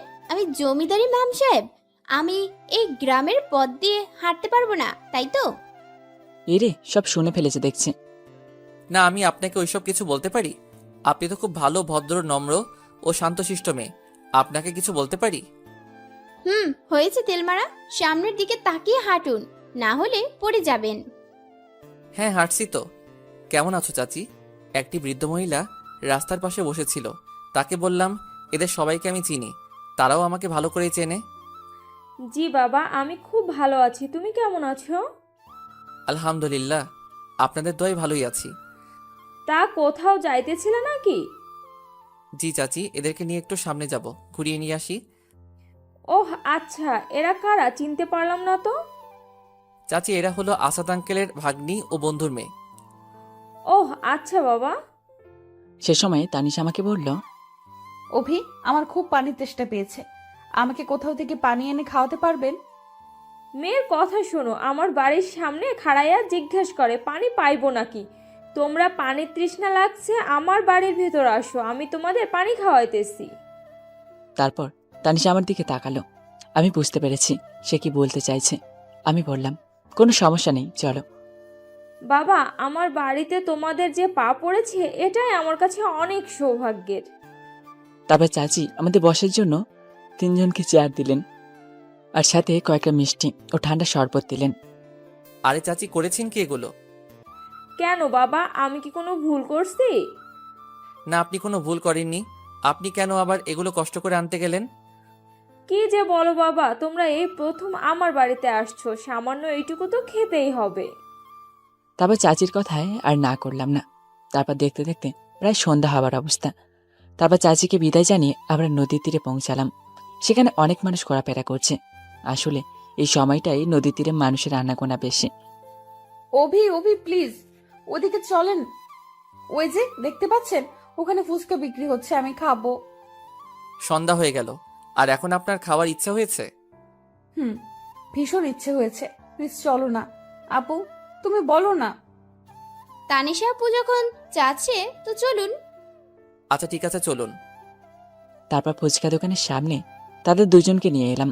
এমনভাবে ফুচকা আছে যেন কোনোদিন খায়নি। আপনি দাঁড়িয়ে থাকলেন কেন? বসুন, হা করুন, আমি আপনাকে ফুচকা খাইয়ে দিই। তার দরকার নেই, আপনারাই খান। তারপর আরো বেশি কিছুক্ষণ ঘোরাঘুরি করে তানিশা ও আবিবাকে আঙ্কেলের ওখানে পৌঁছে দিয়ে আমি বাড়ি গেলাম। কি রে, আজকে এত দেরি হলো যে? কোথাও গিয়েছিলে নাকি? হ্যাঁ মা, আসলে আঙ্কেলের একটি ভাগ্নি এসেছে, আর তানিশা বায়না করছিল বলে তাদের 2 জনকে নিয়ে নদীর তীরে ঘুরতে নিয়ে গেছিলাম, তাই তো আজকে একটু দেরি হলো। আয়েশার দিকে তাকিয়ে দেখলাম সে তো রেগে চোখ মুখ লাল করে ফেলেছে। জানি না খাবার পর আমার উপর কি দিয়ে ঝড় বইবে। খাবার শেষে ঘরে এসে রেস্ট নিচ্ছিলাম, এবং যে ভয় পাচ্ছিলাম সেটাই হলো। আয়েশা আমার ঘরে এসে জোরে ধাক্কা দিয়ে দরজাটা ভেতর থেকে আটকে দিল। কি রে, পাগল হয়ে গেলি নাকি? কি করছিস এসব? আমাকে আর কিছু বলার সুযোগ না দিয়ে রেগে তেড়ে এসে আমার বিছানায় ফেলে দিয়ে তারপর আমার উপর চেপে বসে, উফ আয়শা, কি করছিস? লাগছে তো আমার। তুই খেয়ে খেয়ে নিজেকে যে মুটকি বানাচ্ছিস, তোর ওজন কি আমি সইতে পারি? কি বলি তুই? আমি মুটকি, তাই না? আমি তো মুটকি হবই। ওই তানিশাই তোর কাছে ভালো। এই কিরে, মন খারাপ করলি নাকি? আরে পাগলি, আমি তো মজা করে বললাম। রাখ তোর মজা, তোর নিজের কাছেই রাখ, আমি চললাম। আয়েশা উঠে চলে যেতে না গেলে তার হাতটা ধরে ফেললাম। তুই তো আমার সব, তুই তো আমার হৃদস্পন্দন। তোমাকে ছাড়া কিভাবে আড়াল হয় বলো? রাখ তোর মজা তোর নিজের কাছে, আমি চললাম। এবার থেকে বল, তুই আমাকে ঘুরতে নিয়ে যাবি, আইসক্রিম খাওয়াবি, ফুচকা খাওয়াবি। আচ্ছা বাবা, আচ্ছা, এবার থেকে তোকে আমি ঘুরতে নিয়ে যাব। আচ্ছা চল, আব্বু আম্মুর কাছে যাই, তাদের কিছু বলার ছিল আমার। আব্বু আম্মু, তোমাদের কিছু জরুরি কথা বলার আছে। কি জরুরি কথা? জানোই তো, সামনে ইলেকশন, এবার আঙ্কেল নাকি তার আসন ছেড়ে দিবে। কি বলিস? কেশব এমপি সাহেবের এমন কাজ করতে যাচ্ছেন কেন? তিনি যদি তার আসন ছেড়ে দেন তাহলে তো আমাদের মতন গরিবের মানুষের সাথে দাঁড়াবে কে? হ্যাঁ, সেই আসাদ আঙ্কেল একটি কাজ করেছে। কি কাজ করছে? আসাদ আঙ্কেল চান আমি এবার তার বদলে ইলেকশনে দাঁড়াই। তুই দাঁড়াবি? হ্যাঁ বাবা, প্লিজ না করো না। তিনি আমাকে এই জায়গাটা যোগ্য হিসেবে মনে করেছেন কিসের জন্য জানো? কারণ সবাই আমাকে ভালোবাসে বলে, আমার প্রতি সবার আস্থা আছে বলে, আর তিনি চাননি তার জায়গায় অন্য কেউ বসুক, কেননা সবাই তো আর আসাদ আঙ্কেলের মতো ভালো মানুষ না। অনেক বোঝানোর পর বাবা মা এই ইলেকশনের জন্য রাজি হলেন। কদিন ধরে খুব ব্যস্ততার মাঝে দিন কাটাচ্ছি। এখানে ওখানে অনেক জায়গায় যেতে হচ্ছে। আস্তে আস্তে ভোটের দিন ঘনিয়ে এলো। ভোটের আগের দিন আমি আর আমাদের দলের সাথীরা প্রচারণা শেষ করে যে যার মতো বাড়ি ফিরছিলাম। বারে, এবার আবার তাহলে আশাদের জায়গায় তুই ভোটে দাঁড়াচ্ছিস? বাহ, বেশ ভালো তো। কেন, দাঁড়ালি কি তোদের সমস্যা? হয়তো সমস্যা থাকতে পারে, কারণ তোরা তোর গরিবের ধন আত্মসাৎ করতে পারছিস না, তাই তো? অভি, মুখ সামলে কথা বলে দিলাম। কারা গরিবের ধন আত্মসাৎ করছে? আমাদের সময় তারা অনেক উপকৃত হয়েছে। তাই নাকি? তা তো গরিবদের মধ্যে দেখা যাচ্ছে। এত কথা বাড়িয়ে লাভ নেই, কালকে হবে এর আসল খেলা, দেখা যাবে। তারপর আমরা সেখান থেকে চলে এলাম। পরবর্তী দিনে ভোটের আয়োজন সবকিছু শুরু হলো। আমি আমাদের দলের লোকদের বলে দিলাম, আপনারা সবসময় সব দিকে খেয়াল রাখবেন, কোথাও যেন অন্যায় না হয়। তাদের উপরে আমার কোনো প্রকার বিশ্বাস নেই। শত্রুদের দুর্বল ভাবাটা এটা অন্যায়, আর চাই না কেউ অন্যায়ের পথে ধাবিত হোক। আপনারা সবাই সব দিক দিয়ে সজাগ থাকবেন। জি ভাইয়া। তারপর তারা যে যার মতো চলে গেল। আমি সেখানে বসে রইলাম। কিছুক্ষণ পরে আজকে আমার আঙ্কেল কাছে আসলেন। কি অবি, তোমাকে আনসাপ দেখাচ্ছে কেন? না আঙ্কেল, ওই একটু আর কি। তুমি কোনো চিন্তা করো না, আল্লাহর রহমতে দেখবে তুমি জয়ী হবে। নার্ভাস হওয়ার কোনো চিন্তা নেই। আর তুমি যদি নার্ভাস হও তাহলে তোমার দলের লোকজনের কি অবস্থা হবে ভেবে দেখেছ? তোমাকে সবসময় শক্ত থাকতে হবে। তুমি তো সবসময় এমনটাই ছিলে। আঙ্কেল, আপনি যখন আমাকে আপনার দলে যুক্ত করেন তার আগে আমি রাজনীতি সম্পর্কে কিছুই জানতাম না। আপনি আমাকে এসব কিছু শিখিয়েছেন, জানিয়েছেন। তবে আজকে আমার জীবনের একটি অন্যতম পরীক্ষা, যেখানে ফেল করলে হয়তো সব শেষ। তাই একটু নার্ভাস আছি আর কি। তুমি কখনো ফেলই করতে পারো না, দেখবে সব ঠিক আছে। আস্তে আস্তে ঘনিয়ে এলো সেই কাঙ্ক্ষিত সময়টি। এখনই জানা যাবে কে জয়লাভ করেছে আর কে পরাজয় লাভ করেছে। কিন্তু কিছুক্ষণ পরে যা ঘোষণা করা হলো তা শুনে আমি নিজের কানকেও বিশ্বাস করতে পারছি না। 2,53,768 ভোটে জয়লাভ করেছে। আমি কিছুক্ষণ স্তব্ধ হয়ে সেখানে দাঁড়িয়ে রইলাম। আমি কি ঠিকই শুনেছি? এটা ছিল আমার জীবনের প্রথম পরীক্ষা, যেটা আমি পাস করে গেছি। আমার দলের সবাই তো খুব খুশি। একে একে সবাই আমাকে স্বাগতম জানালো। সবাই শেষে আরফিন এলো আমার কাছে। Congratulation my dear. যাক, তাহলে অবশ্যই সে ভোটে জয়লাভ করলি তুই। আমার বড় একটা উপকার করলি রে, যে উপকারটা কোনো দিনও ভুলবো না। তারপর আরফিন তার দলের সব লোকজনকে নিয়ে চলে গেল। আপনাদের তো বলাই হয়নি, আরফিন পেয়েছিল 1,88,397টা ভোট। কংগ্রাচুলেশন মাই ইয়াং ম্যান। কি বলেছিলাম আমি তোমাকে দেখব, তুমি ঠিকই জিতে যাবে। কিন্তু আমার কথা সত্যি হলো তো আজ আমি খুশি, খুব খুশি। আজ আমার সবাইকে চিৎকার করে বলতে ইচ্ছে করছে, দেখো তোমরা, আমি আমার সফলতাকে পেয়ে গেছি। আমার জীবনে এই জয়টা যে কত মূল্যবান সেটা আঙ্কেলের চোখে স্পষ্ট দেখতে পাচ্ছি। তিনি যে আজকে এত খুশি হয়েছেন তা বলে বোঝাতে পারবো না, যার জন্য আল্লাহর কাছে অসংখ্য শুকরিয়া। তারপর আঙ্কেল ওখানে গেলে আন্টি আমাকে প্রথমে মিষ্টি মুখ করান। আমি জানতাম বাবা তুমি ঠিক জিতবে। আল্লাহর কাছে অনেক প্রার্থনা করেছি যাতে তুমি জয় লাভ করো। আল্লাহ আমার কথা শুনেছেন, তোমার প্রতি সদয় হয়েছেন। দোয়া করি তুমি যেন আরো সামনে এগিয়ে যাও, আমাদের সবার মুখ উজ্জ্বল করতে পারো। ধন্যবাদ আন্টি, দোয়া করবেন। এখন তো আমার আরো বিশাল দায়িত্ব, সেগুলো যেন আমি সততা ও নিষ্ঠার সাথে পালন করতে পারি। তোমার উপর আমাদের সব সময় দোয়া রইল। তারপর আমি আমার দলের লোকজনের কাছে গেলাম। সত্যি বলতে তারা যদি পাশে না থাকতো তাহলে হয়তো আমরা কখনোই সফলতা লাভ করতে পারতাম না। আমার এই সফলতার ভাগিদার এরা সবাই। আজ আমি তোমাদের উপর খুব খুশি। বলো তোমরা কি চাও?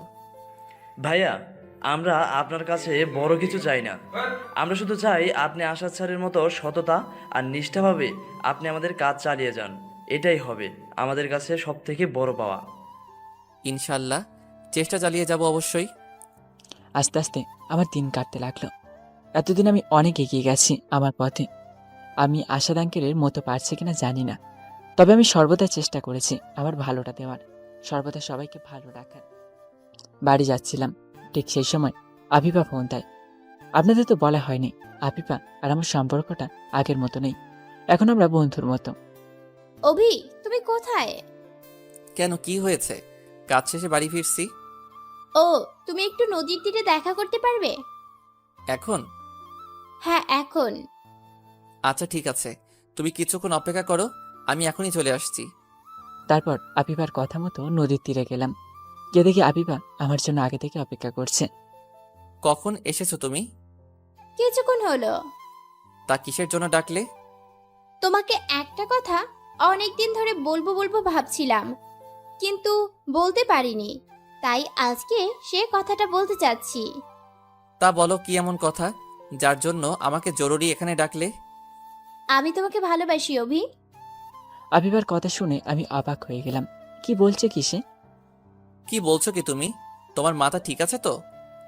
হ্যাঁ, আমার মাথা একদম ঠিক আছে। আমি সুস্থ মাথায় তোমাকে ভেবে চিন্তে কথাটা বলছি। এই কথাটা তোমাকে জানানোর অনেক চেষ্টা করেছি, কিন্তু তুমি বুঝতে পারোনি, যার জন্য আমি তোমাকে কথাটা বললাম। প্লিজ তুমি না করো না, আমি চাই সারা জীবন তোমার কাছে পেতে। দেখো আফিফা, এটা কখনোই সম্ভব নয়। কেন?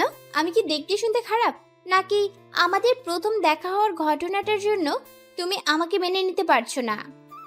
আমার সাথে ঘটে যাওয়া প্রথম ঘটনাটা তো আমি কবেই ভুলে গেছি, আর সেটা আমি আর মনে করতে চাই না। তুমি তো আমার চাচাতো বোন আয়েশাকে চেনো, তাই না?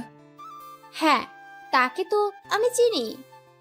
তাহলে শুনে নাও, তুমি তো আমাকে কয়দিন আগে থেকে ভালোবাসো। আয়েশা আমাকে সেই ছোটবেলা থেকে ভালোবাসে, আর সে শুধু আমাকে ভালোবাসে সেটা বললে ভুল হবে, কেননা আমিও তাকে ভালোবাসি, অনেক বেশি ভালোবাসি তাকে আমি, আর আমি তাকে ঠকাতে চাই না। আশা করি তুমি আমার কথাটা বুঝতে পেরেছো। এখন সিদ্ধান্ত তোমার, তুমি চাইলে আমাদের বন্ধুত্বটা এখানে সমাপ্ত করতে পারো, আমি না করব না। আফিফা কিছু না বলে রাগ দেখিয়ে চলে গেল। জানি না সে কি করবে বাড়িতে গিয়ে, কোনো কিছু উল্টোপাল্টা না করলেই ভালো। তারপর আমিও বাড়ি চলে গেলাম। মনটা খারাপ, আর মন খারাপের কারণ হলো আফিফা। বাসে গিয়ে দেখি আবু আম্মু কি নিয়ে যেন আলোচনা করছে। যাক বাবা, চলে এসেছিস তাহলে? হ্যাঁ, কেন, কিছু বলবে কি? হ্যাঁ, আমি আর তোর বাবা মিলে একটা সিদ্ধান্ত নিয়েছি। নিজের পায়ে দাঁড়িয়ে পড়েছিস, তাই ভাবছি তোর বিয়েটা দিয়ে দিই। কিন্তু মা, এখন কেন এসব? এখন না তো কখন, বুড়ো হয়ে গিয়ে করবি? আর পাত্রী যদি বাড়ির ভেতরেই কেউ একজন হয়, তাহলে আর দেরি কিসের? কি বলছো তুমি মা? এমন ভাবে কথা বলছিস যেন তুই কিছুই জানিস না। চিন্তা করিস না, আয়েশা আমাদের সব কিছু বলেছে, তাই আমরা সিদ্ধান্ত নিয়েছি তোর আর আয়েশার বিয়েটা দিয়ে দিব। বাড়ির মেয়ে বাড়িতেই থাকবে। আয়শা দেখছি দরজা আড়াল থেকে উকি মারছে। মায়ের কথা শুনে সে কিছুটা লজ্জা পেল, তা আমি ঠিকই দেখতে পেরেছি। তাই তাকে রাগানোর জন্য তার দিকে তাকিয়ে মাকে পড়লাম। মা, আমি এখন বিয়ে টিয়ে করতে পারবো না, আর আয়েশাকে তো আরও না। এবার আয়শা আমার কথাটি শুনে ভীষণ রেগে গেল। সে দরজার আড়াল থেকে বেরিয়ে এসে আমার হাত ধরে আমাকে টানতে টানতে ঘরে নিয়ে দরজা বন্ধ করে দিল। এদিকে আব্বু আম্মু মিটিমিটি হাসছে। এই কি করছিস? ছাড় আমাকে। যেমন আছিস তেমন হয়ে শুয়ে থাকবি, একদম নড়াচড়া করবি না, করলে চেলা কাঠ দিয়ে মাথা ফাটিয়ে দিব। কি বলে তুই বড় আমাকে আমাকে বিয়ে করবি না? আমাকে রিজেক্ট করার সাহস কিভাবে হয় তোর? এত কষ্ট করে বড় আব্বু বড় আম্মুকে ম্যানেজ করলাম, আর তুই বলছিস বিয়ে করবি না? তুই করবি না, তোর ঘাড় করবে। আরে তোকে তো বিয়ে আমিই করব। তাহলে বড় আম্মুকে কেন বললি তুই আমাকে বিয়ে করতে পারবি না? আরে আমি তো তোকে রাগানোর জন্য বলেছিলাম, আমি দেখতে চেয়েছিলাম তোকে রাগান্বিত অবস্থায় কেমন দেখায়। আমাকে রাগাতে তোর খুব ভালো লাগে, তাই না? খুব ভালো লাগে। আবার সরি, আর বলবো না। তাহলে বাবা মাকে আমাদের বিয়ের দিন ঠিক করতে বলি, কি বলিস? আমার তোর তর্স হয়েছে না। কবে যে তোর এই ঘর আসতে পারবো? যখন এই ঘরটা আমার নিজের হবে, আমি সব কিছু নিজের হাতে গুছিয়ে রাখবো। রাতে আমি তোর বুকে মাথা দিয়ে ঘুমাবো। বাব্বাহ মহারানী, আপনি তা তো একটু একটু ভাবতে হবে, দেখতে হবে না মহারাজের বউ হতে যাচ্ছে বলে কথা। কেটে গেল 3-4 দিন। আবিবার সাথে কোনো কথা হচ্ছে না। আমার ফোনে অনেকবার ট্রাই করেছি, কিন্তু যতবারই ফোন দিয়েছি ততবারই বলছে নাম্বারটিতে এই মুহূর্তে সংযোগ দেওয়া সম্ভব হচ্ছে না। এতদিন হয়ে গেল, তবুও তার ঠিকানাটা জানি না। আমাদের যতবারই দেখা হয় আঙ্কেলের বাড়ি থেকেই। ভাবলাম আজকে আঙ্কেলের থেকে ঠিকানাটা নিয়ে আবিবার সাথে দেখা করে আসবো। বিকেলে আমার অফিস থেকে বাড়ি যাব, সেই সময় দেখি তানিশার ফোন। তানিশার সাথে বেশ কয়েকদিন যোগাযোগ হয় না। না, আমি তোমাকে ইচ্ছে করে যোগাযোগ করিনি। আজ একজনকে আমার মনের কথাটা জানাবো। ও তাই নাকি? তা কে সে? সেটা তুমি নদীর পাড়ে আসলেই বুঝতে পারবে। এখনই চলে আসো, আমি তোমার জন্য অপেক্ষায় আছি। আচ্ছা ঠিক আছে, 5 মিনিট অপেক্ষা করো, 10 মিনিটের ভিতরে আসতেছি। কে দেখি তানিশা দাঁড়িয়ে আছে। এই যে ম্যাডাম, চলে এসেছি। তো আর কাউকে তো দেখতে পাচ্ছি না। কেন, আর কে থাকবে এখানে? না, তুমি যে বলেছিলে কাউকে তোমার মনের কথা জানাতে চাও, তাই বললাম সে আসেনি। আরে বোকা, আমার মনের কথাটা তো তোমাকেই বলতে চাই। কি? আমাকে? হ্যাঁ, তোমাকেই বলার জন্য আমি এখানে এসেছি। তোমাকে অনেকদিন ধরে বলবো বলবো ভাবছি, কিন্তু বলার সাহস পাইনি। তাই আজ তোমাকে আমি আমার মনের কথাটা বলতে চাই। আমি তোমাকে ভালোবাসি। না, এবার মাথা ঘোরাচ্ছে মনে হচ্ছে। এবার সত্যি পড়ে যাব। সেদিন আফিফা, আজকে আবার তানিশা। হে আল্লাহ, তুমি কাদের পারলে আমাকে পেরলে। কি হলো তোমার? তুমি ঠিক আছো তো? হ্যাঁ ঠিক আছে আমি। আচ্ছা, তুমি আর আফিফা মিলে কি শুরু করেছো বলো তো? আফিফা আপুর আবার তোমার সাথে কি করলো? আফিফা ও কয়েকদিন আগে এসেছিল, এসে বলল সে নাকি আমাকে ভালোবাসে। কি বলছো তুমি এসব? আফিফা আপু এসেছিল তোমাকে প্রপোজ করতে, পরে তুমি কি বললে? দেখো তানিশা, তুমি আর আফিফা সব সময় আমার বন্ধু ছিলে, বন্ধুই থাকবে। আরে এটা তো তুমি জানতে যে আয়েশা আমাকে পছন্দ করে। সেটা তো জানতাম। কখনো এটা জানার চেষ্টা করেছো আমি তাকে ভালোবাসি কি ভালোবাসি না? একটা কথা শোনো, আমার আর আয়েশার বিয়ে ঠিক হয়ে গেছে। কি কি বলছো কি তুমি? হ্যাঁ তানিশা, আমি যা বলছি ঠিকই বলছি। আগামী শুক্রবার আমার আর আয়েশার বিয়ে। তোমার আর আয়েশার বিয়ে? সে কথাটা আগে বলতে পারোনি, তাহলে হয়তো আর এতটা কষ্ট পেতাম না। আচ্ছা যাই হোক, বাদ দাও। শুভকামনা রইল তোমাদের নতুন জীবনের শুরু করার জন্য। হয়তো তোমাকে নিজের করে পাবো না, কিন্তু বন্ধু হিসেবে তোমার পাশে থাকবো। এটাই তো আবার কম কিসের। চিন্তা করো না, আমি ঠিক সময় তোমাদের বিয়েতে হাজির হব। আসি তাহলে। তানিশা, তুমি যদি আমার কথায় কষ্ট পেয়ে থাকো তাহলে প্লিজ আমাকে ক্ষমা করে দাও। আমার এখন কিছু করার নেই। হায় রে পাগল, এতে আবার ক্ষমা চাওয়ার কি আছে? আর আমরা তো বন্ধু নাকি? বন্ধুত্বের মধ্যে কোনো ধন্যবাদ স্তরে এসব চলে না। হয়তো তোমার কথাই কিছুটা কষ্ট পেয়েছি, কিন্তু আমি মানিয়ে নিতে পারবো। আর আমি আয়েশার চোখে তোমার প্রতি যে ভালোবাসা দেখেছি, তা হয়তো আমি তোমাকে দিতে পারবো না। তোমার জন্য হয়তো বা আয়েশাই উপযুক্ত। সেদিন আফিফা, আজ আবার তানিশা। আমার সাথে কেন এসব হচ্ছে? তানিশা মুখে যতই বলুক, আমি বুঝতে পেরেছি সে কতটা কষ্ট পেয়েছে। বাসায় ফিরে আনমনে বারান্দায় বসে বাইরের আকাশটা দেখছিলাম। কি হয়েছে, তোর মন খারাপ? পাশে তাকিয়ে দেখি আয়েশা আমার পাশে বসে প্রশ্নটি করলো। না, এমনি মন খারাপ হতে যাবে কেন?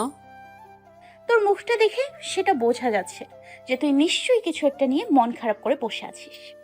প্রথমে মনে করলাম তানিশাও আফিফার কথাটা আয়েশাকে বলে দেব, কিন্তু পরে ভাবলাম না থাক, কথাগুলো শুনে হয়তো আয়েশাও অনেক কষ্ট পাবে। তার চেয়ে না হয় সে কথাগুলো আমার মাঝেই থাক। পরের দিন একটি কাজের জন্য আমার দলের লোকজন সহ এক জায়গায় যাচ্ছিলাম। রাস্তার মাঝে দেখি একটি ছেলে তার কয়েকটি বন্ধু মিলে একটি রিক্সা চালকের সাথে কি যেন নিয়ে তর্কাতর্কি করছে। রিক্সা চালক মাথা নিচু করে চোখের পানি ফেলছে। জুয়েল, গাড়িটা থামাও। কেন ভাইয়া, কোনো সমস্যা হয়েছে? হ্যাঁ, ছোটখাটো কোনো সমস্যা হয়েছে মনে হচ্ছে, তবে আমার নেই, বাইরে দেখতে পারছো। তারপর আমার ইশারায় জুয়েল বাইরের দৃশ্যটা লক্ষ্য করলো। তারপর সে গাড়িটা থামালো। শাহিন, গিয়ে দেখো তো কি হয়েছে। জি ভাইয়া, আমি এক্ষুনি যাচ্ছি। তারপর শাহিন গাড়ি থেকে বের হয়ে ঘটনাস্থলে গেল। কি ভাই এখানে? এখানে কি? যা হবার হচ্ছে। তুই এখানে আসার কি? বলবো না। তুই কি করবি? তবে ছেলেটির বন্ধুরা মিলে আস্তে আস্তে শাইনের দিকে এগিয়ে আসছিল। দেখুন ভাই, এটা কিন্তু অন্যায়। আপনারা এতজন হয়ে একটা বাবার বয়সী লোককে এভাবে রাস্তার মাঝে খারাপভাবে গালিগালাজ করছেন। চাচা, এটা কিভাবে হলো? আমি জানি না বাজান, আমি রিক্সা নিয়ে ওইখানে খাড়াই আসছিলাম। সেই সময় এই মামারা আমার রিক্সার লগে ধাক্কা লাগাই দেয়। দেখছেন বাবা আমার রিক্সার কি অবস্থা হয়েছে? আমি গরিব মানুষ, আমার এই রিক্সা খান ছাড়া আমার পরিবারের খাওয়ান জোগাইব কিভাবে? এটা কিন্তু আপনারা ভীষণ অন্যায় করেছেন। কি করছি আর না করছি সেটা তোর কাছে থেকে শিখবো নাকি? বেশি নায়ক হতে আসিস না। দেখুন, আমার না খাবার কোনো ইচ্ছা নেই। আপনি ওনারা যে ক্ষতিটা করেছেন তার ক্ষতিপূরণ দিন এবং তার কাছে ক্ষমা চান। দিলি তো আমার মাথাটা গরম করে। দাঁড়া 1 মিনিট, তোকে হাসপাতালে পাঠাইতে হবে মনে হচ্ছে। কাকে হাসপাতালে পাঠাবেন আপনারা? স্যার আপনি কে? হ্যাঁ আমি। এতক্ষণ কাকে হাসপাতালে পাঠানোর কথা বলছিলেন আপনারা? জানেন, আপনাদের আসল জায়গায় পাঠানোর ব্যবস্থা করছি। কোথায় স্যার? Police station. না স্যার, দয়া করে আমাদের পুলিশের হাতে দিবেন না। না জেনে অনেক বড় ভুল করে ফেলেছি। ক্ষমা চাচ্ছি আপনার কাছে। আমার কাছে ক্ষমা চাইবে কোনো লাভ নেই। যদি চাচা আমাকে ক্ষমা না করে তাহলে আমার কাছেও ক্ষমা পাবেন না। আপনারা আগে ওনার কাছে ক্ষমা চান। আপনারা আর যে ক্ষতিটা করেছেন তার ক্ষতিপূরণ তাকে দিন। মামা, এই নিন টাকাটা রাখুন। আপনার রিক্সার যে ক্ষতি হয়েছে তা এই টাকাটা দিয়ে সারিয়ে নিন। প্লিজ আমাদের ক্ষমা করে দিন, নইলে আমাদের জেলে যেতে হবে। আচ্ছা আচ্ছা ঠিক আছে বাবা, তোমাকে ক্ষমা কইরা দিলাম। ঘটনা ঘটেছিল ঠিক একটি মোড়ের উপর। এখানে ট্রাফিক পুলিশ থাকার কথা, কিন্তু তারা কোথায়? অবস্থাটা ভালোভাবে পর্যবেক্ষণ করতে হচ্ছে দেখছি। তারপর যেখানে ট্রাফিক পুলিশ থাকে সেই স্থানটিতে গেলাম। কে দেখি সেখানকার ট্রাফিক পুলিশ পড়ে পড়ে ঘুমাচ্ছে। এই হলো আমাদের দেশের আইন শৃঙ্খলতা বাহিনীর অবস্থা। স্যার আপনি? আসসালামু আলাইকুম। ওয়ালাইকুম আসসালাম। কি করছিলেন আপনি এতক্ষণ? না মানে স্যার, দেখুন, আমি আপনার কোনো কৈফিয়ত শুনতে চাই না। আপনাদের সামনেই 4 জন ছেলে একটি বৃদ্ধ রিক্সা চালককে এইভাবে হেনস্থা করছে, অপমান করছেন। আপনারা কি করছেন? এটা কি আপনাদের ডিউটির মধ্যে পড়ে? রাস্তাঘাটে কোনো বিপদ আপদের জন্য সব সময় আপনারা আছেন, কিন্তু আপনারা যদি এভাবে আপনাদের দায়িত্ব পালন করেন তাহলে রাস্তাঘাটের অবস্থাগুলো কি হবে বুঝতে পেরেছেন? এভাবে যদি ডিউটি করতে থাকেন তাহলে এমনভাবে গরিবদের সবসময় লাঞ্ছনা করা হবে। সেটা কি আপনারা চেয়ে দেখবেন? এটা কি আপনাদের ডিউটি? অনেক বড় ভুল হয়ে গেছে, প্লিজ ক্ষমা করে দিন। সত্যি বলছি, আর কোনোদিন এমন ভুল করব না। এখন থেকে দায়িত্বশীলভাবে আমি আমার দায়িত্বটা পালন করব। মনে থাকবে তো? তারপর সেখান থেকে চলে গেলাম আমার কাজটিতে। মন্ত্রী সাহেব আমাদের দেখা করতে বলেছিলেন। আমি নতুন এমপি পদে দায়িত্ব নিয়েছি, সেজন্য কিছু আলোচনা করার জন্য ডেকেছিলেন, যেন আমি সবসময় দায়িত্বশীল মানুষ হয়ে কাজ করি। বাড়ি গেলাম। বাড়ি গিয়ে অবাক না হয়ে পারলাম না। আফিফা আবার কখন এলো? আফিফা, আয়েশা ও মা মিলে গল্প করছে আর হাসাহাসি করছে। আফিফাকে দেখে মনে হচ্ছে না যে সে কষ্টে আছে। আফিফা, তুমি এখানে? হ্যাঁ তুমি কখন এলে? আমি তো অনেকক্ষণ আগেই এসেছি। এসেই শুনলাম তুমি নাকি কোনো একটা কাজে বাইরে গিয়েছো, তাই তোমার জন্য অপেক্ষা করতেছিলাম। যাক, ভালোই হয়েছে। তবে এই কয়দিন তোমাকে ফোন দিলাম, তোমার ফোন বন্ধ ছিল কেন? আসলে মনটা ভীষণ খারাপ ছিল, যার জন্য ফোনটা অফ করে রেখেছিলাম। মনটা নিশ্চয়ই আমার জন্যই খারাপ ছিল, তাই না? আমি আমার ভুলটা অনুভব করতে পেরেছি। সেদিন তোমার সাথে যেভাবে আচরণ করেছিলাম তার জন্য অনেক দুঃখিত। তোমার সাথে অমন রাগ দেখিয়ে চলে যাবার পর আমারও ভীষণ কষ্ট লেগেছিল। সরি অভি, আমি না হয় সারা জীবন তোমার বন্ধু হয়ে থাকবো। দোয়া করি তুমি আয়েশাকে নিয়ে সুখে থাকো। ধন্যবাদ, তুমি তোমার ভুলটা বুঝতে পেরেছো, এজন্য আমি অনেক খুশি। আমাদের বিয়ের ব্যাপারে আয়েশা নিশ্চয়ই তোমাকে কিছু বলেছে? বলেছি, চিন্তা করো না, আমি বিয়ের দিন ঠিক সময়ে উপস্থিত থাকবো। তা বললে হবে না। তানিশা ও তোমাকে বিয়ের আগের দিন এখানে উপস্থিত থাকতে হবে। তোমরা না থাকলে আমার বউটাকে সাজাবে কে? আচ্ছা ঠিক আছে, আমরা বিয়ের আগের দিনই উপস্থিত থাকবো। এবার খুশি? আস্তে আস্তে ঘনিয়ে এলো বিয়ের দিন। আজ আমার আর আয়েশার বিয়ে। তানিশা ও আবিবা, রনি, নূপুর সবাই কালকেই চলে এসেছে। আঙ্কেল আন্টি আজকে আসবে। চারিদিকে শুধু আনন্দিত মুখরিত পরিবেশ, কিন্তু সেটা যেন বেশিক্ষণ রইল না। আয়েশাকে নাকি খুঁজে পাওয়া যাচ্ছে না। কোথায় গেল সে? কি বলছো কি তুমি মা? আয়েশা কোথায় গেল কাউকে কিছু না বলে, তাও আবার এমন সময়ে? আমি জানি না, পুরো বাড়িটা তন্ন তন্ন করে খুঁজে দেখলাম, কোথাও পেলাম না। আবার কেউ কিছু বলতেও পারছে না। যেখান থেকে পারিস আমার মেয়েটাকে খুঁজে এনে দে। মা তুমি শান্ত হও, কান্নাকাটি করো না, আমি দেখছি। আর কিছুক্ষণ পরই আমার ফোনটা বেজে উঠল। একটা অচেনা নাম্বার। ফোনটা রিসিভ করলাম। কি রে, কেমন লাগছে হবু বউকে? খুঁজে পাচ্ছিস না তাই না? আরফিন তুই? যা বাবা, অচেনা নাম্বার থেকে ফোন দিলাম তাও চিনে ফেললি। যাক, ভালোই হয়েছে। আর শোন, তোর হবু বউকে খোঁজাখুঁজি করার দরকার নেই, সে আমার কাছেই আছে, সযত্নে আছে। আরফিন তুই যদি আয়েশার কোনো ক্ষতি করেছিস তো আমার থেকে খারাপ কেউ হবে না বলে দিলাম। আরে ছি ছি, কি বলছিস তুই? আমি আমার হবু ভাবিকে কিছু করতে পারি? তার কোনো ক্ষতিই আমি করিনি, আর করবও না। শুধু তোকে একটু কাজ করতে হবে, যার জন্য তোকে এখানে আসতে হবে। কি কাজ বল? সেটা নয় এখানে আসলেই জানতে পারবি। আগে তো আয়, তারপর। আর বেশি চালাকি করিস না। পুলিশ কিংবা বডিগার্ড নিয়ে আসার ভুল কখনো করিস না, তাহলে তোর হবু বউ সারা জীবনের জন্য তোর থেকে আলাদা হয়ে যাবে। না না, এটা একদমই করবি না। আমি কাউকে নিয়ে যাব না, আমি একাই এসছি। কোথায় আসতে হবে বল, আমি এক্ষুনি যাচ্ছি।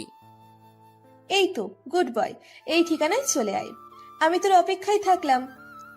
তারপর আরফিনের ফোনটা কেটে দিল। কি রে, কি হলো? কে ফোন করেছিল? মা তোমরা থাকো, আমি এক্ষুনি আসছি। কিরে তুই কোথায় যাচ্ছিস বাবা? বাবা আমি আসছি, এক জায়গায় যাচ্ছি। না তোমাদের যাবার দরকার নেই, তোমরা এখানেই থাকো, আর প্রয়োজন হলে আমি ডেকে নিব। তারপর চলে গেলাম আরফিনের দেওয়া ঠিকানায়। গিয়ে দেখি একটি পরিত্যক্ত বিল্ডিং, যেখানে কেউ থাকে না। পুরো বিল্ডিংটা অন্ধকারে চেয়ে আছে। সেই সময় কিছু ছেলেকে দেখতে পেলাম। তারা আমার কাছে এলো এবং ভালোভাবে চেক করে দেখলো কোনো অস্ত্র নিয়ে এসেছে কিনা। তারপর আরফিনের কাছে নিয়ে গেল। ওয়েলকাম মিস্টার অভি, আপনাকে আমার এলাকায় স্বাগতম। আরফিনের কথায় কান্না দিয়ে পাশে তাকিয়ে দেখি সে আয়েশাকে দড়িতে বাঁধা মুখটা একটি কাপড় দিয়ে আটকানো আছে। আমি দেখে সেই আয়েশার কাছে ছুটতে যাব। না না, একদমই নয়। এখন কাছে আসার চেষ্টা করিস না। আগে কাজ, তারপরে তাকে নিয়ে যাবি। অভি, অভি তুই এসছিস? প্লিজ আমাকে এখান থেকে নিয়ে যা। হ্যাঁ হ্যাঁ, আমি তোকে যত দ্রুত সম্ভব এখান থেকে নিয়ে যাব। বল আরফিন, আমাকে কি করতে হবে? তোকে বেশি কিছু করতে হবে না, তুই শুধু তোর জায়গা থেকে পদত্যাগ করবি। আর এই নে তার কিছু কাগজ, এইগুলোতে সাইন করে দে। না অভি, এগুলোতে তুমি কিছুতেই স্বাক্ষর করো না। তুমি তোমার দেশের কথা ভেবে গরিব মানুষের কথা ভাবো। তুমি যদি পদত্যাগ করো তাহলে তাদের কি অবস্থা হবে ভেবে দেখেছো? প্লিজ। আমি যে কাজটিতে স্বাক্ষর করতে যাবো ঠিক সেই সময় গোলাগুলি শব্দ হয়। এগুলো কি হচ্ছে অভি? তুই আমার সাথে এভাবে গেম খেললি? কেন, এতে অন্যায়ের কি আছে? তুই আমার সাথে কতবার কি করতে গেছিস সেগুলো আমি সবকিছুই মনে রেখেছি।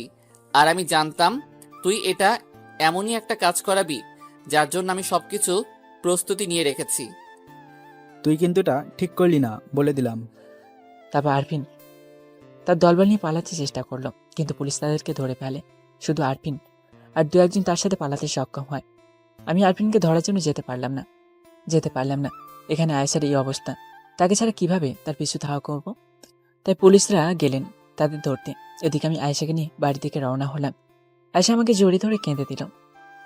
তুই যদি এখানে না আসতি তাহলে হয়তো আর ফিরে পেতি না। চুপ, একদম চুপ, আর এই কথা মুখে আনবি না। তুই কেন আসতে গেলি যদি ওরা তোর কোনো ক্ষতি করে দিত? তোকে এত বড় বিপদে রেখে কিভাবে আমি চুপ করে থাকতে পারি বল? তোকে ছাড়া যে আমি অচল, তোকে কিছুতেই হারাতে দিতে পারি না আমি, সেটা যত বড়ই বিপদ হোক। আচ্ছা তুই বলতো, তোকে কিভাবে ওরা নিয়ে গেল বাড়িতে এত মানুষ থাকতে?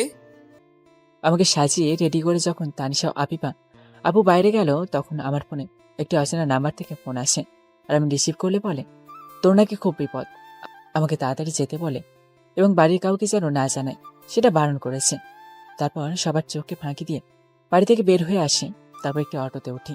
প্রথমে আমি চিনতে পারিনি, তারপর তার ফোনের কথোপকথনে বুঝতে পারলাম এটা তাদেরই লোক, কিন্তু আমি নামতে চাইলে ব্যর্থ হই। তারপর সে লোকটি আমাকে এখানে নিয়ে আসে। তারপর আমাকে কি যেন একটা স্প্রে মারে। তারপর আমি আর কিছুই জানি না। যখন চোখ খুলি তখন তোকে সামনে দেখতে পাই। তুই কি পাগল? তুই যাচাই করে নিবি না অচেনা লোকটি সত্যি বলছে না মিথ্যা? আরে আমার যদি বিপদই হতো তাহলে সে কেন বাড়ির সবাইকে জানাতে নিষেধ করবে? এটা তোর ভাবা উচিত ছিল। আমি সেই পরিস্থিতিতে ছিলাম না। আমার শুধু একটা কথাই মাথায় ঘুরছিল, তোকে কিভাবে বিপদ থেকে রক্ষা করা যায়। কিন্তু আমি তো আর এত কিছু জানতাম না। আমাকে ক্ষমা করে দে, আমার জন্য তোকে এত কিছু ছুটোছুটি করা লাগলো, তাও আবার আজকের এই দিনে। আচ্ছা, যা হবার হয়েছে সেটা নিয়ে আর চিন্তা বাড়িয়ে লাভ নেই, বাড়ি চল। তারপর অনেক ঝুট ঝামেলা শেষে আমাদের বিয়েটা হয়ে যায়।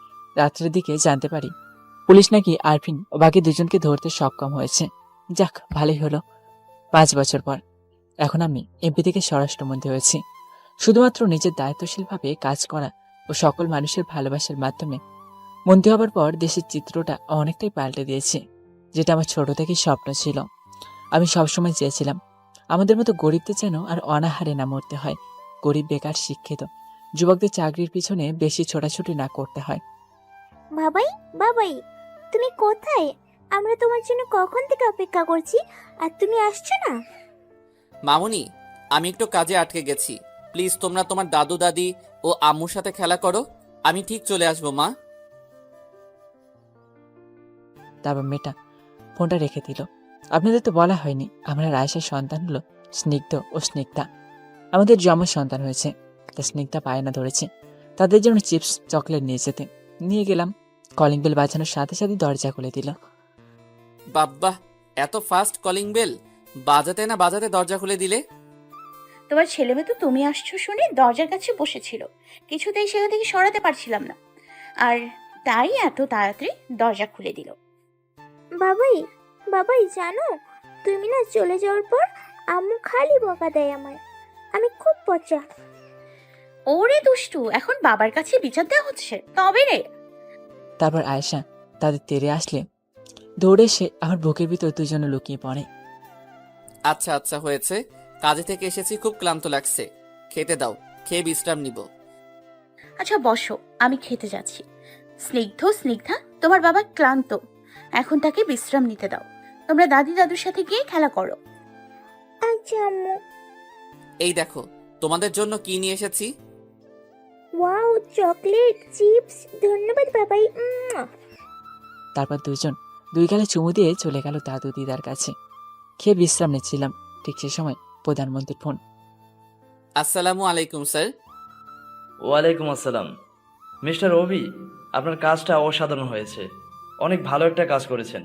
আপনার মতো কাউকে দলে পেয়ে ধন্য হয়ে গেছি। আশা করি সবসময় আপনার কাজটা দায়িত্বশীলভাবে করবেন। জি স্যার, অনেক ধন্যবাদ। এটা আমার কর্তব্য, আর আমি আমার কর্তব্য থেকে কখনো বিমুখ হব না। আর দোয়া করবেন স্যার, আমি যেন সবসময় আপনার মতো দেশের সেবা করতে পারি।